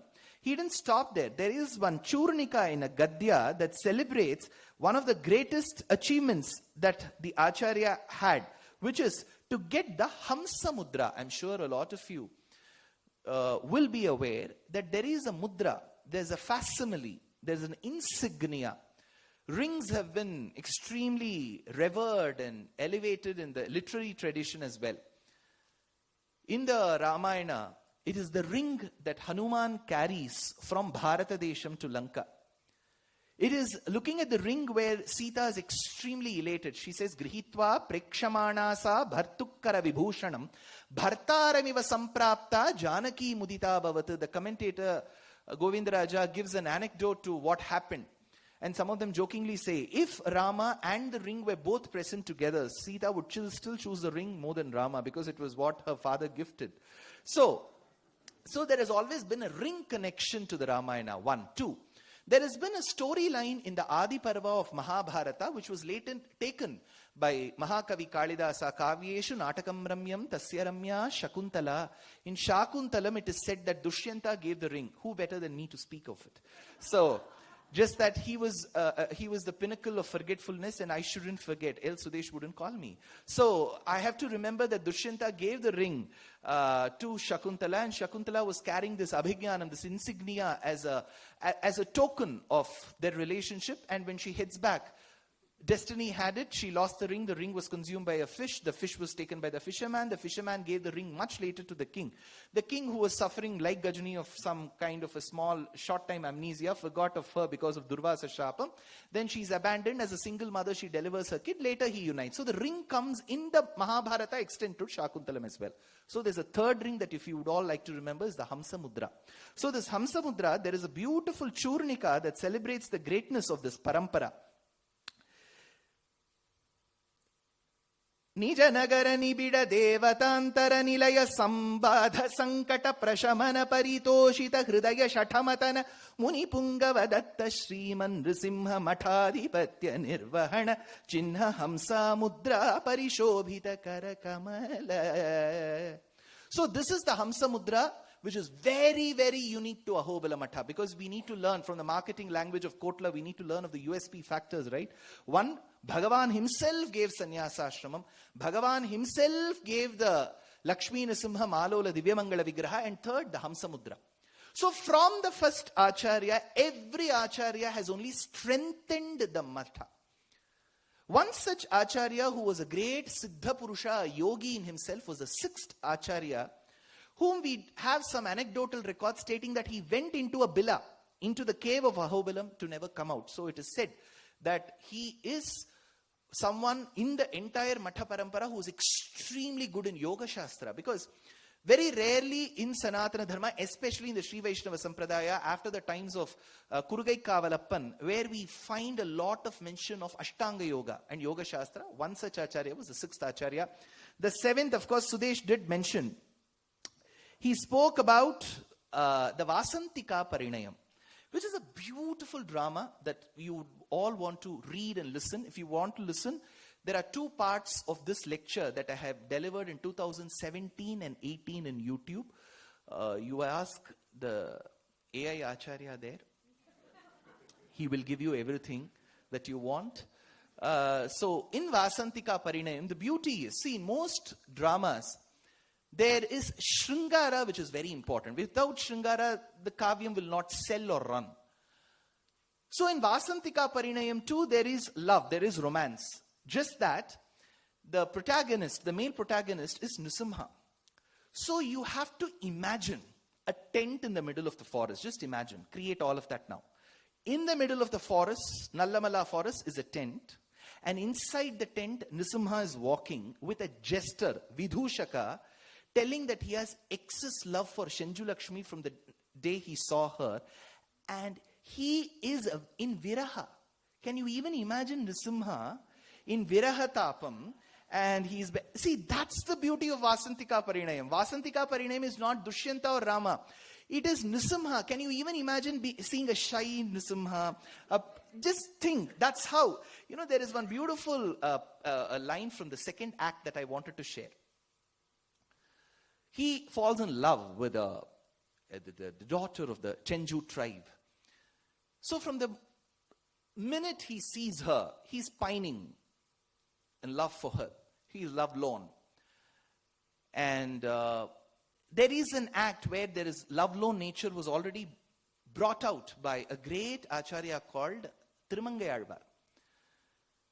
He says in Siriya Tirumadal, Karar Kudal Kundai Kattivichi Katteri, Sira Sulakil Sila Nelbiditeria, Vera, Vidirvidira, Maisilira, Kaimova, Pera Iramudayan Yendral, Perteyum, Karar, Tirumeni Kattinal. It seems the girl is so much lost in love that a lady who looks at the palmistry comes and says that the man who owns 1,000 names has caused this virus to her.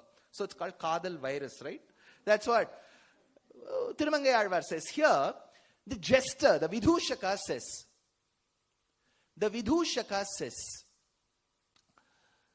that this girl whom you have fallen in love with belongs to the Chenju tribe.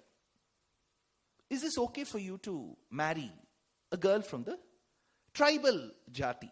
To which Nrsimha says, Mukta pishu Bhakti Janita Bhuvi Muchyate Kim Pankoditam Chanalinam Parihiyate Va Santyajyate Madhuchakim Saradha Mukhotam Sadvastuno na khalu shankyata eva hetuhu. My dear friend, you are asking if I should marry this woman. She's Sakshat Mahalakshmi. But you're still asking, she is of the Shenju tribe, should I marry? The pearls that we all adorn our necks with, and Narayana takes a lot of it, right? Narayana pearls. So, all these pearls come from oysters. How clean are the oysters? The lotuses that we often equate in our poems to, when Shurpanaka has been humiliated, she goes and tells Karadushana and Trishiras, the brothers ask, who did this to you?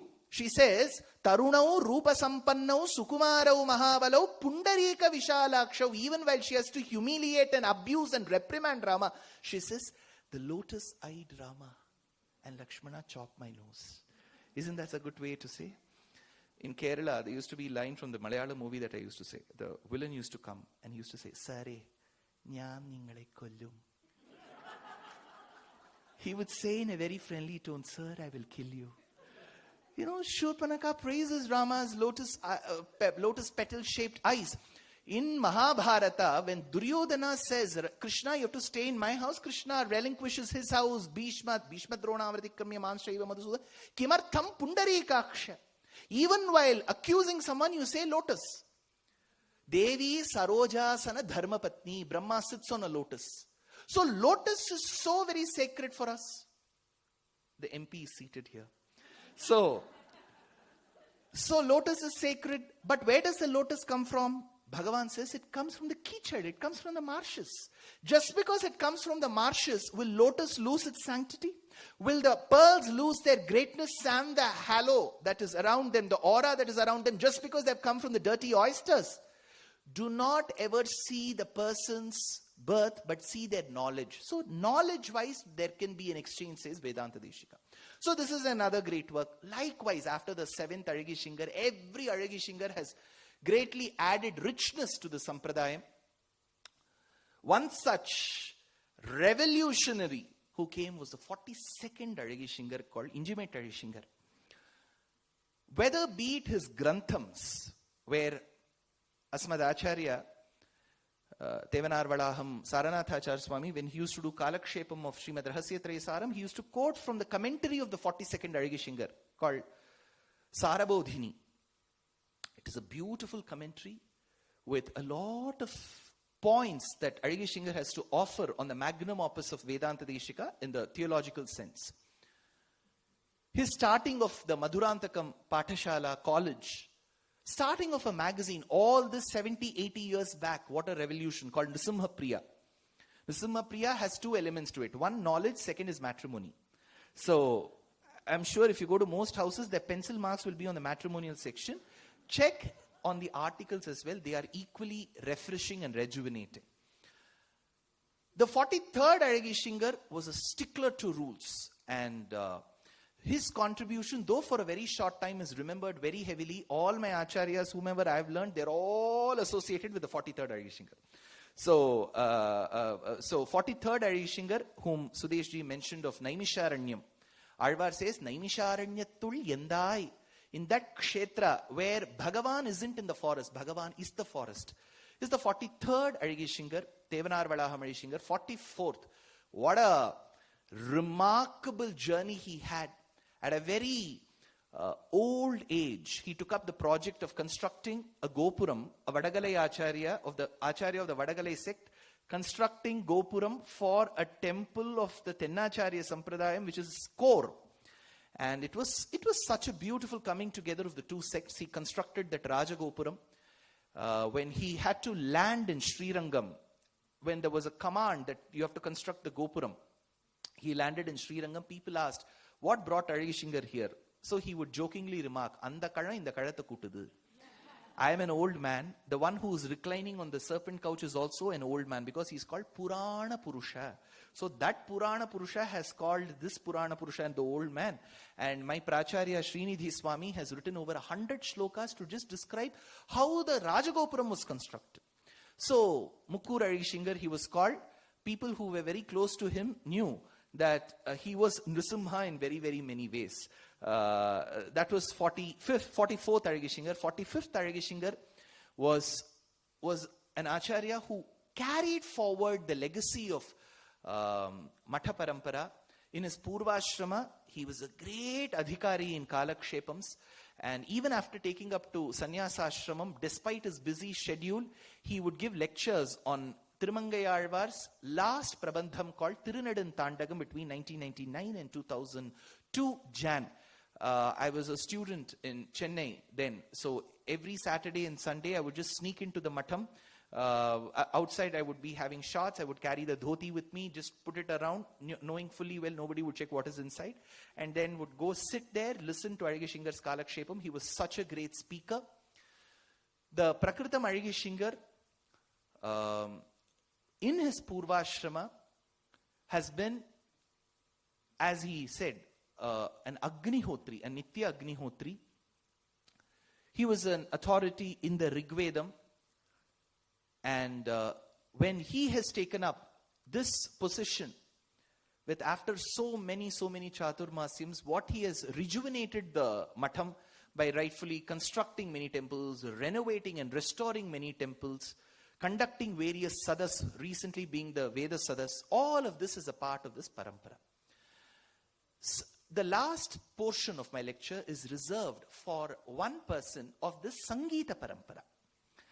See, in the Advaita Siddhantam, Sampradayam, we have many acharyas from that parampara who were great Vagayakaras. You had Tyagaraja, who was an Advaiti. You had Shyama Shastri, though a Shakta, he was an Advaiti. You had Narayana Tirtha of the Tarangini, who was an Advaiti. You had Sadashiva Brahmendra, who was an Advaiti.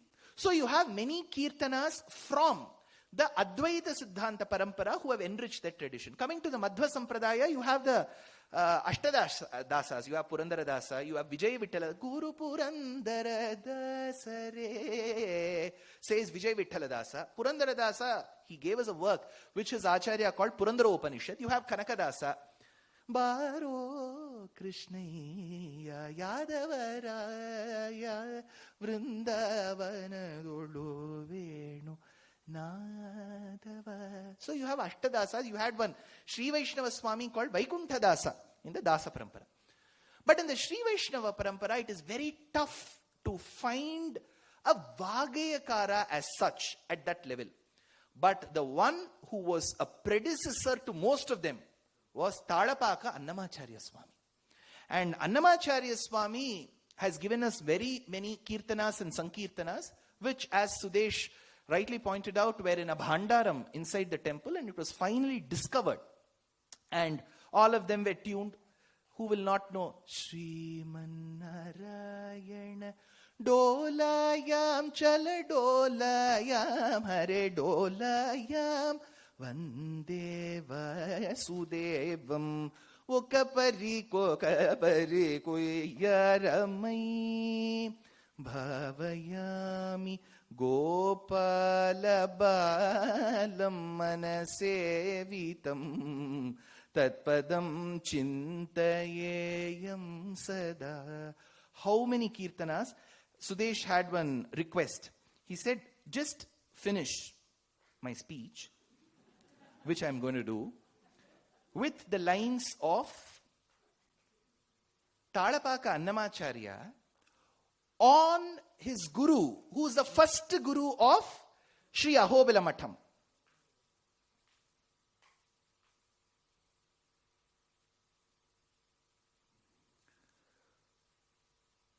Chududindariki Sulabhudu. Chududindariki Sulabhudu. Sulabhudu ante Saushiliam, Saulabhyam అని చెప్తారు కదా. very easy, accessible. So he talks of his guru who's extremely accessible. Chududindariki sulabhudu haritodu nidayagu doramunigitadu karunanidhi. Bhagavan is called Karunanidhi. Okay, we often, what happens is we go in the reverse parampara. If some names have been given to certain people whose ideology we differ with, we stop giving those names to our own children. Tyagaraja Swami says, Shri Rama Jaya Jaya Sitamma Manohara Karunya Jaladhe Karunanidhe Jaya Jaya. Rama is called Karunanidhi. Vedanta Deshika says, Ichhamina Vihara Kachapa Mahapotrin Yadrichaharehe Rakshavaamana Rosharama Karuna Kakutsta. If there is one differentiating factor which can bring Rama's qualities, it is Karuna. So he says, Karunanidhi Ranga Patiki Kanchivaraduniki Venkatagiri Patiki. He brings the three Divyadeshams together. Niratina Ahobila Nrikesariki. Ahobila Nrikesariki. The Narasimha who says in Ahobilam, Tatparudagu Shatakopa Munitadu Tat. So the one who has received the blessings of Ahobila Nrisimha is my Acharya Shatakopa Muni, says Tadapaka Annamacharya. So Tadapaka Annamacharya lifted the entire Sri Vaishnava Sampradayam in the Sangeeta Parampara. He predated even Purandaradasa. So this Matha has had such a rich past. Very many Mahavidwans have come from this Matha. Very many temples, Divyadeshams, Tiruvallur Veeraraghava Swami temple, Tirupullam Budangudi Ramar temple, Adanur Andalakkum Ayyan temple, or Ahobilam temple. All of these temples, I'm talking of the Divyadeshams, they are extremely well managed by Sri Ahobila Matham under the guidance of the current Acharya. There are very many branches across the country and abroad as well where Sishyas get together, especially in the US. There is a day called Acharya Day, where all the Sishyas come together on a selected day from different states. As of now, there are 50 states. Hopefully, we don't have the 51st. So, people across the 50 states get together to celebrate the Acharya Parampara of Sri Ahobila Matham. So Ahobila Matham has had such a rich past. And to put all of this, trust me, a lot of this information is known to us through our Parampara. But when you have to brush up. So yesterday from 10 p.m. till 2 p.m., I covered about 60% of this book, 1.5 kg book. And the remaining 40% was between 10 and 1. So you still have hope. You can complete the book soon. So carry the book and just not the bookmark. Okay? So this book was completed. I'm extremely thankful to Suresh. He has put all the perspectives of Ahobila Mutt together in such a beautiful compendium. And he rightfully pointed about some kind of historical inconsistencies which does come because we have not been very great. We always believe that Atma is going for Vaikuntham. Why bother about history? But, we have had Victoria, Wren, Martin and Queens rule us. So they regard history more. So for that, history has to be preserved. So Prataparudra, interestingly, just that last one point. You spoke about Prataparudra. Prataparudra comes in the Ahobila Mutt anecdotes. But interestingly, Prataparudra died during the Ullu Khan conquest in 1323. When he attacked Srirangam, 1321, Ullu Khan... Ghiyazuddin Tughlaq had an older son called Ullu Khan who was called Muhammad bin Tughlaq. He took an expedition to the south when he first fought the Kakatiyas, Ekashila Nagaram, which is Warangal. There he fought Prataparudra. Prataparudra was one of the greatest kings. There's a work called Prataparudriyam. Kausalyayai Prathamajanani Devaki Chadvitiya Vishnurmata Tadanuvasata Mummadamba Tritiya. So there is a work called Prataparudriyam that describes the life history of Prataparudra. He was brutally killed. If people could make movies, that would have been the Dhurandhar of those times, because he was literally stripped, he was skinned and tortured. So the Hoysalas also gave way. So Kakatiya dynasty died then. So, but there is a mention of Prataparudra. So there is another kingdom called Gajapati kingdom, which you have noted in your chapters. This Gajapati kingdom had a king called Prataparudra Mahadeva. So we should not get confused between the two. This king was extremely benevolent and patronizing the Matha. So that's one small information. Now, what will happen, this video will go viral, and then some people who believe in Wikipedia will come and say, see, this is what it says. See, you have to view history from a lot of inscriptions. You'll have to see, if it is Cholas, the Velvikudi inscriptions have to come into picture. There have to be Singamannur plates. So history is a lot more complicated. So we have another king. So historically, it's very old. But these inscriptions can cause some kind of discrepancies which are easily solvable with the help of the information that we have gathered in our archaeological department. So that's easily solvable. So he raised that issue, so I just wanted to complete that issue. Thanks so much for your patience, for staying back. I've taken about 6.5 minutes more than what was allotted to me. Please forgive me for this huge blunder. Hope to see you all soon at some other point. Kavitarkika Simhaya Kalyana Gunashalini Srimate Venkateshaya Vedanta Gurave. Namaskar.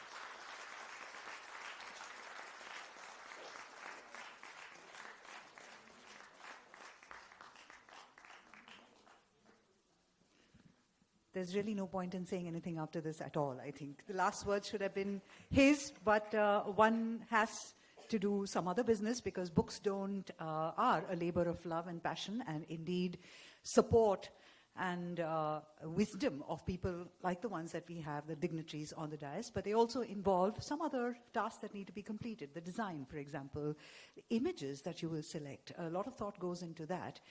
So we've decided to honor some of the people who've gone into making this book the experience that it will certainly be.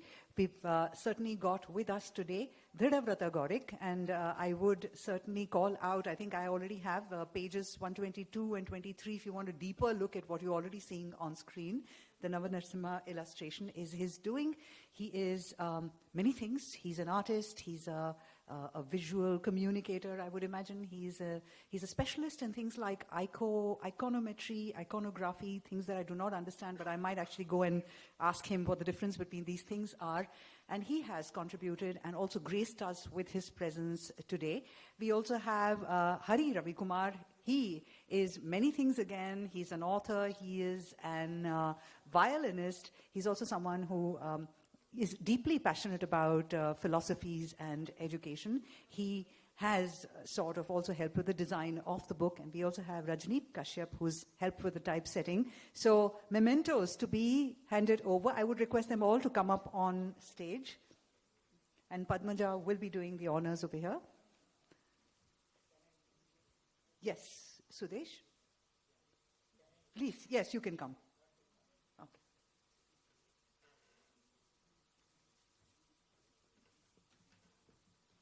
Yeah, this Ahobila temple is called Ahobila Mata Paramparadhina Lakshmi Narasimha Devasthanam. No? Because the temple has always been under the control of the Matha. So I was looking for a book cover which will reflect that theme. So now I was actually going through the internet thing, trying to see what kind of cover. So accidentally I found a artwork, what you see there. These are the Navanarasimhas which are in Ahobilam. And below I don't think you will be able to see, but this is the parampara, the Tirumangai Alvar, Ramanuja, Vedanta Deshika, and the founder of the Mutt. And also in between is the tribal folklore, the Lakshmi Narasimha, the Chenchu Lakshmi Narasimha. So this is a very unique concept, with that, I don't know how he got that idea. When I tried to look at him, that he happened to be an American who was raised in US, but he has made his India his home. And I believe that he has been living in Udupi for the last 15-20 years. So I requested him to, come to this event, and then because it is the most apt cover that I could find when I was looking, I took a license from him to use it in the book. about a year back, and I am happy that I am also seeing him for the first time today. So I would like him to tell that, what is. Thank you.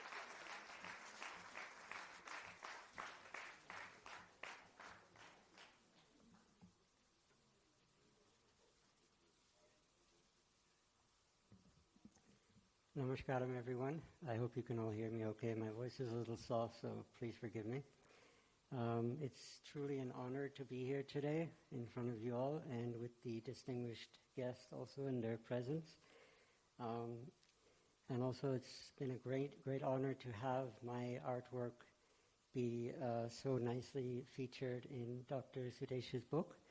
I remember when he wrote to me, and I thought it was quite an honor at the time, and a very special request to use it on the cover of his book, so I'm very grateful to him for that. This particular artwork was a very unusual and memorable artwork. It had its special challenges. It took me quite some years to finish. It was one of my very first commissions by someone. So there was a very interesting devotee. He's in the line of the Ahobila Mutt. He lives in the U.S. I didn't know so much about him, but he was a very unusual and very special person. Every time he used to write to me and ask about this artwork, it would be like an essay, like it would take me an hour just to read his emails. They were so beautiful with so much description and so much devotion. And that too, living in the U.S., he still had, a lot of devotion in him.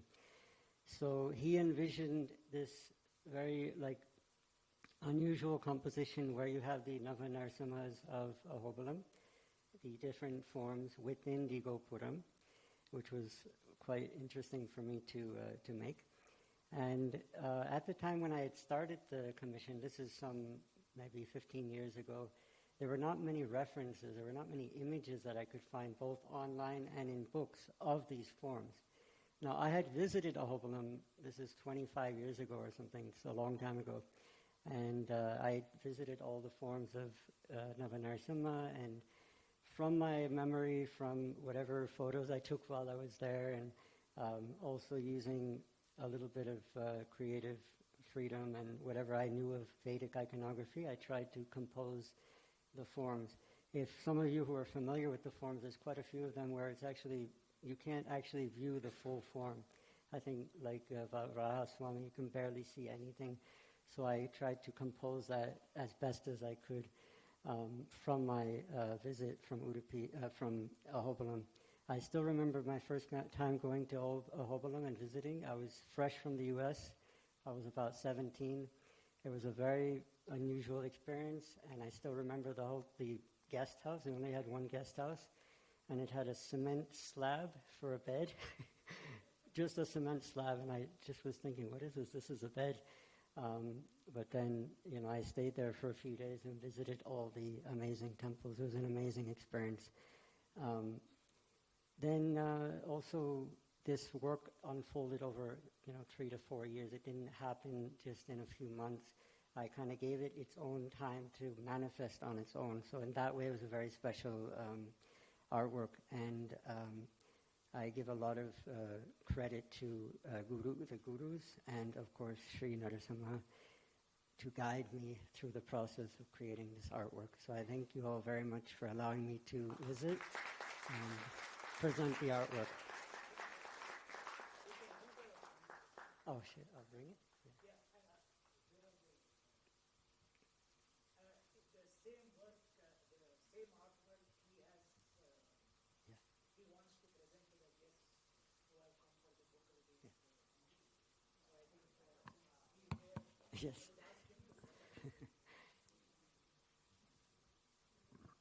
Yeah, I think where are the books? Okay, there, yeah.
Thank you very much, everyone. Thank you.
So the only thing I am going to do is the acknowledgments who have helped me for this.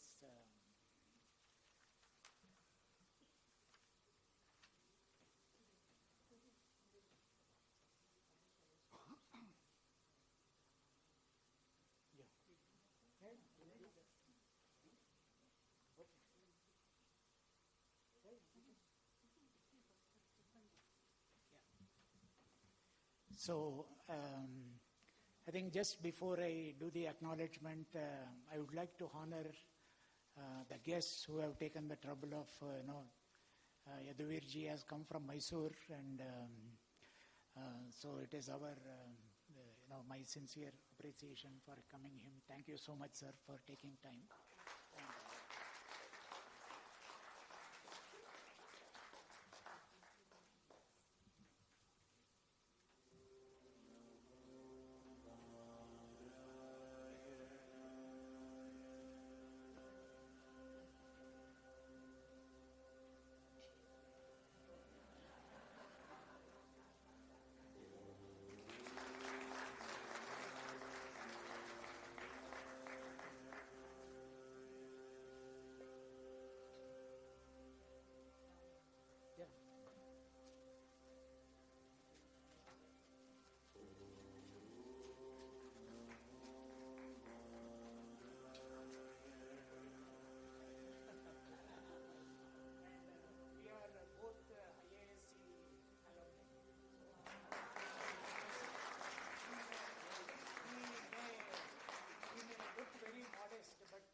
Director of CDAC for 25 years,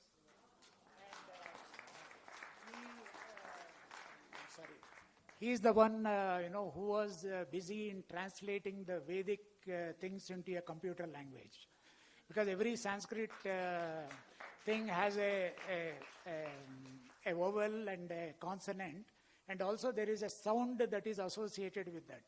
So I think his work for so many years was how to capture all that information into a software. And here, when P.V. Narasimha Rao was the Prime Minister of India, he made a presentation in the Parliament about the computer languages which the CDAC developed at that time. So he's a man of very eminence. Yeah, and also that abbreviation of that project is Deshika. The software name is Deshika. So he has... So we are very privileged to have him here. So thank you, sir.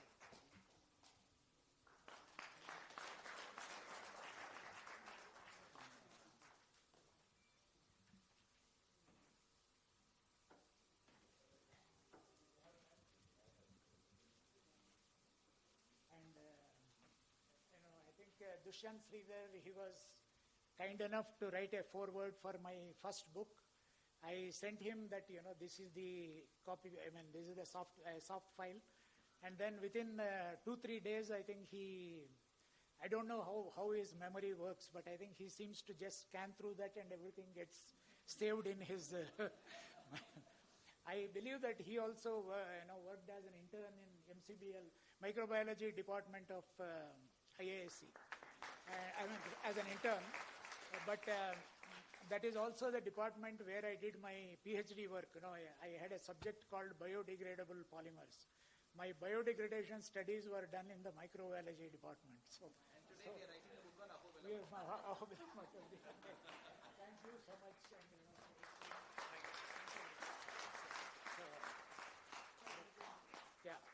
And, I want to also acknowledge the other Hari Ravi Kumar, a young friend of mine and a good family friend who spoke for a few minutes before, at the beginning of the program.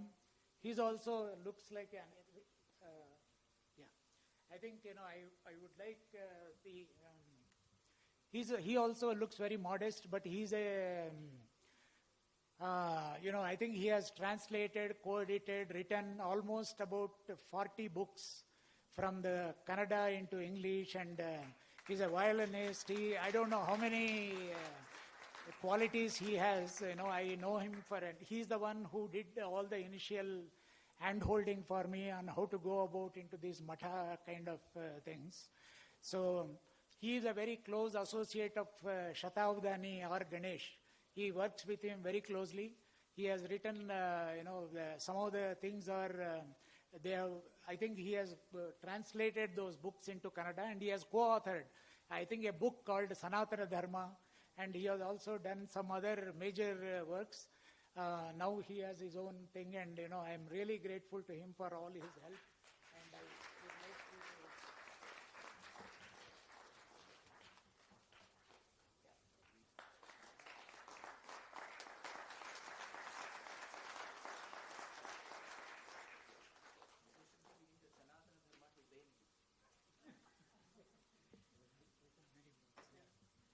And I have, the printer, the Rajneesh Kashyap, who has taken, with whom I sat for several months to prepare the book, for all his patience and everything. I request him to come and take the.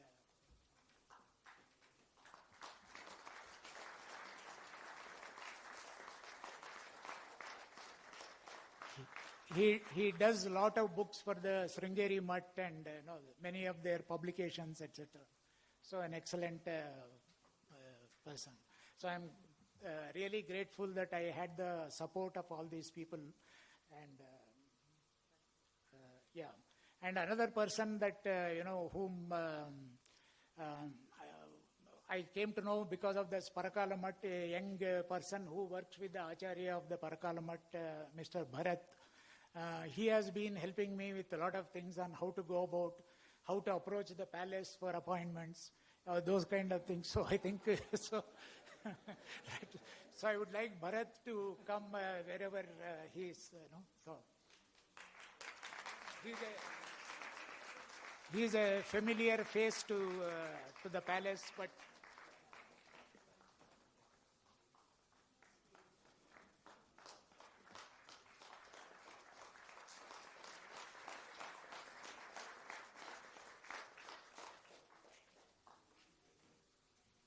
I think, basically, I think I forgot to mention that my, for the current Acharya, whom I met in the last 1 year 3 times, I think, I had the blessings from him. He gave all the encouragement to go ahead with this project, although I don't belong into this kind of thing, in book writing.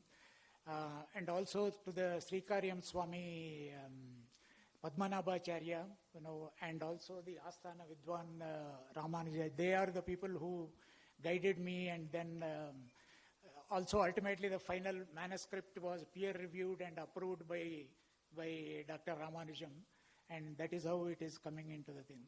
And also during the thing, I had to go to several branches, several other people of the matas, my friends, they all helped me with some of the photographs and everything. So I am very thankful to them. So I just have one more.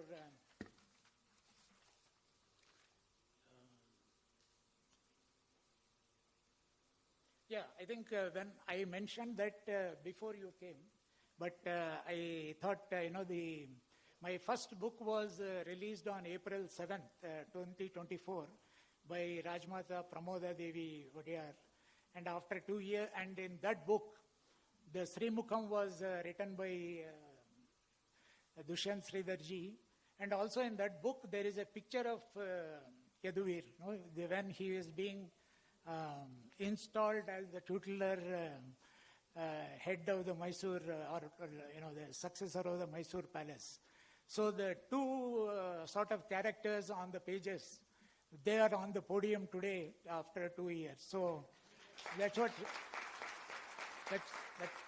somebody said. It is a season 2. So I hope it goes on. So thank you so much, sir, for gracing this occasion. It's been really great. Thank you so much. And and of course, I have to thank all of you, all my friends, relatives, family, and my neighbors, and also my senior living residents who have taken the trouble of coming from Devanahalli to here, spending this time with us. And it's been quite a ordeal. And also, I'm extremely sorry the program got delayed a little bit.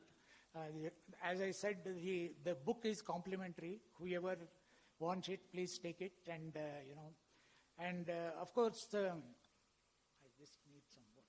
I just have one sentence for which I need some water.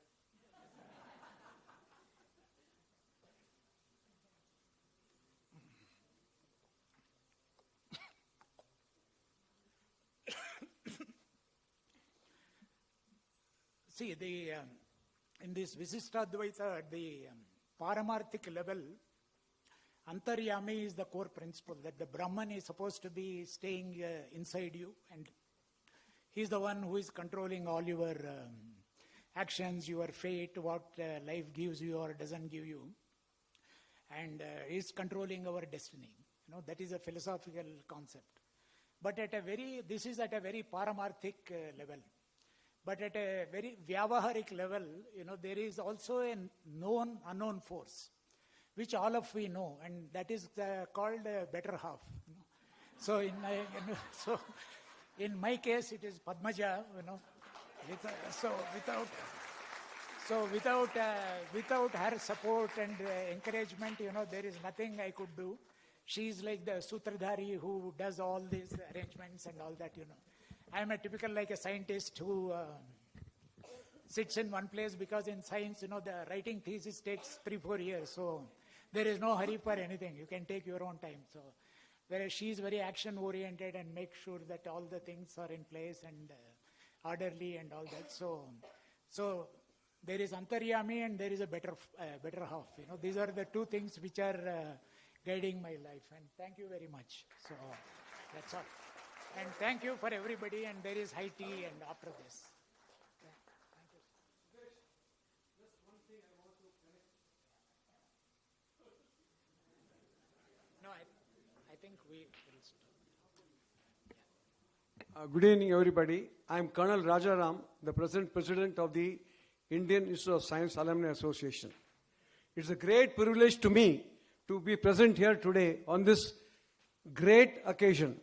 And today I feel so very proud that all the 4 people who are sitting on the dais are associated with the Indian Institute of Science. Dr. Suresh has been our student. Dr. Ramanujam, just now I come to know that he has been our alumni. And Suresh Sridharji, not even though a student, but he has done his, internship there. And my great pranams to the Yaduvirji, because the very foundation and the roots of the Indian Institute of Science exist because of his predecessors in the Mysore. So that is why I've taken this maybe half a minute just to say that the Indian Institute of Science is really very proud. And I, being the president of the Alumni Association, I felt it a great honor to be present among all. And congratulations to all of you. And it's our proud privilege that all of you are associated with this great, wonderful Indian Institute of Science. Thank you so much.